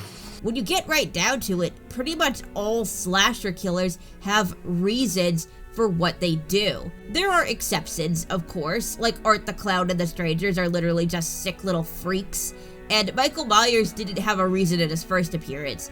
But otherwise, I mean, Leatherface is protecting his family and his property and is taking orders from his relatives. None of them get away? Are you sure? Pamela Voorhees is out for revenge after the death of her child. You let him drown. You never paid any attention. Chucky is trying to get a new body. The entire first half of Silent Night, Deadly Night is exploring the psychology of its killer. That it's all still inside him. All that terrible violence he saw. And Jason gets psychoanalyzed in the second Friday movie. His motivation is stated outright. He must have seen his mother get killed, and all just because she loved him. And he must be out there right now crying for a return, for resurrection. And even used to manipulate him at one point. It's all done, Jason. You've done your job well, and Mommy is pleased. And sometimes the victims know the reasons why this is all happening to them. But it doesn't make it any better. Why would it? They still lost everyone they care about. They were still forced to fight for their lives. That kind of trauma doesn't just go away because you could see the humanity in the person holding a knife to your neck. Kris didn't get to see Johnny's more humanizing moments like we did, but she does know his backstory. She knows he was a kid who died unfairly, and she knows he wants his necklace back. But she also lost her entire friend group over the course of a single day. She saw Aaron's body. Troy, we gotta fucking go! Aaron's dead! Saw the Ranger get taken down, and then watched as Johnny turned her only surviving friend into Bolognese. She spent the entire night running through the woods in abject terror, constantly looking over her shoulder for signs of the man who killed all of her friends, the sounds of Johnny chopping into Colt's face echoing around her. Before she gets into the woman's car, she looks around as if scared he's lingering somewhere nearby, and she starts panicking when the woman pulls the car over to dress her wound. She's very clearly traumatized by her ordeal in the woods, as well as losing all of her friends. Would knowing that Johnny is still just a little boy at heart really make her feel better? The end of In a Violent Nature is essentially a much longer version of Halloween's ending. In the original Halloween, Laurie was stalked and tormented by Michael Myers, losing all of her friends in a single night and forced to run and fight for her life. She knows logically that the person who's doing this to her is a human. She sees his face at one point, and he's just a dude, a completely normal, ordinary-looking dude. But the idea that a regular, average guy could be responsible for something this horrific is completely inconceivable.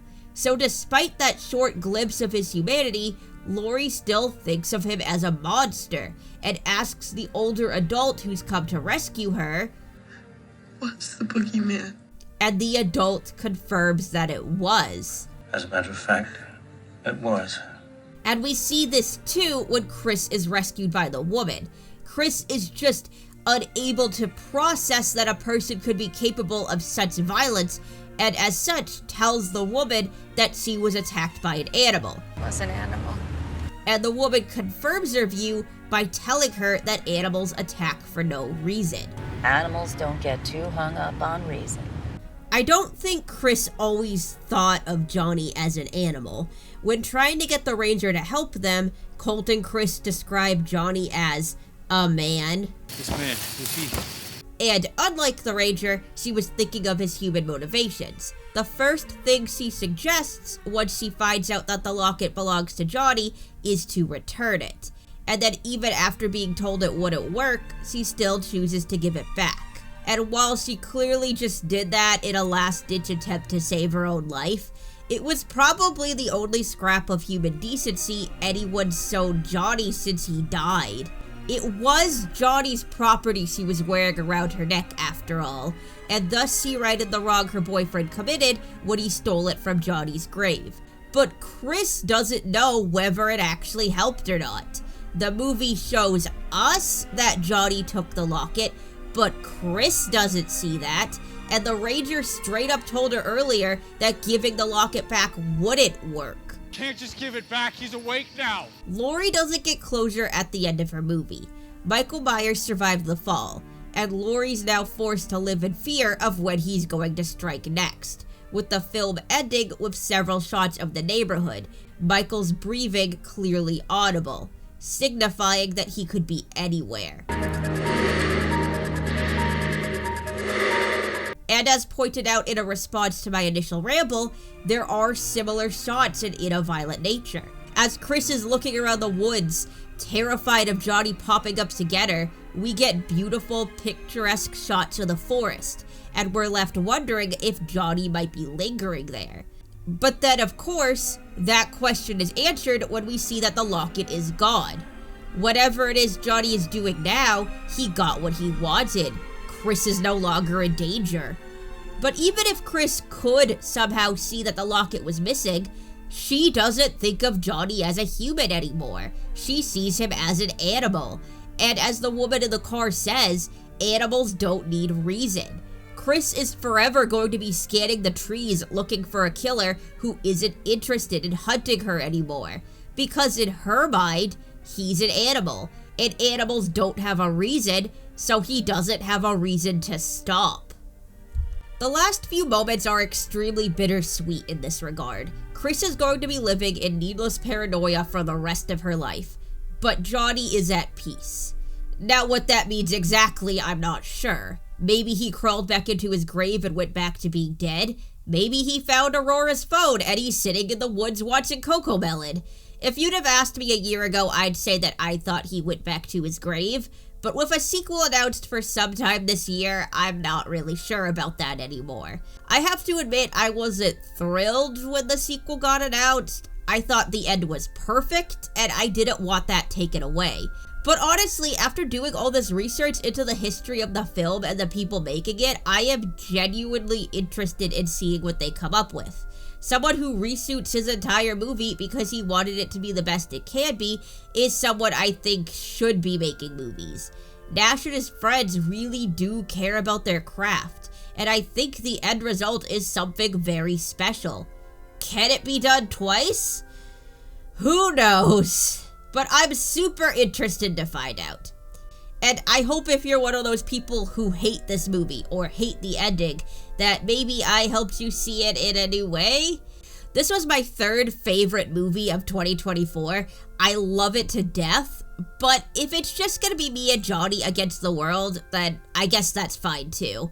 It's a weird experimental little movie. It's not gonna be everyone's cup of tea, but it was absolutely mine, and I am so happy it exists.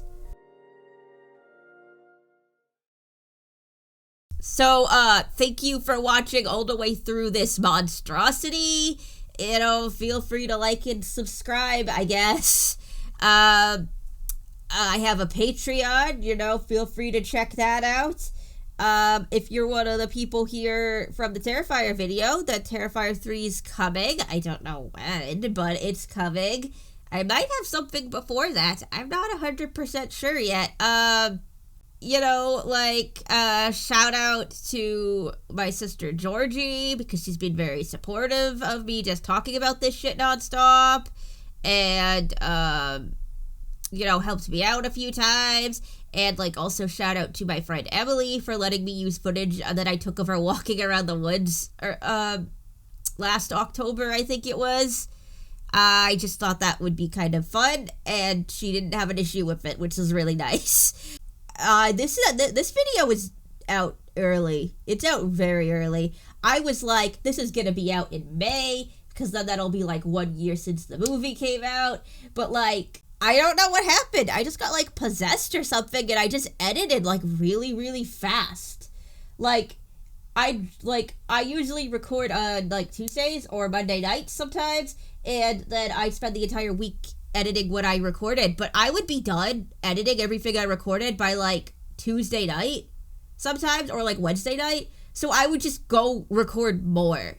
So I would get like 3 weeks worth of work done in like a week, which is crazy. I don't really know what happens, especially since I'm going to the gym on a regular basis now. I thought this process would be slower because I'm losing like an hour every day, but no, it went by really fast. I guess I've just gotten really good at it. Maybe. I don't know. That's arguable. I mean, it's not like I have a very, like, complicated way of editing or anything like that, but I just got quicker at it. I don't know. But, yeah, so, that's good, though. It gives me some time to work on some other stuff. Maybe the Terrifier 3 video will come out quicker than I think. Who knows? I really don't. Yeah. But yeah, thanks for watching. Special thanks to my patrons, and, especially the top patrons, Katie Louie and Steven Hutchinson. And again, feel free to check out my Patreon, and if you don't want to, that's okay. Just, thanks for watching this video. I will see you when I see you, whatever that is. I have no idea, because now apparently I just get stuff done really quick. So I don't know. Could be in a month. Who knows? All right. See you later. Goodbye.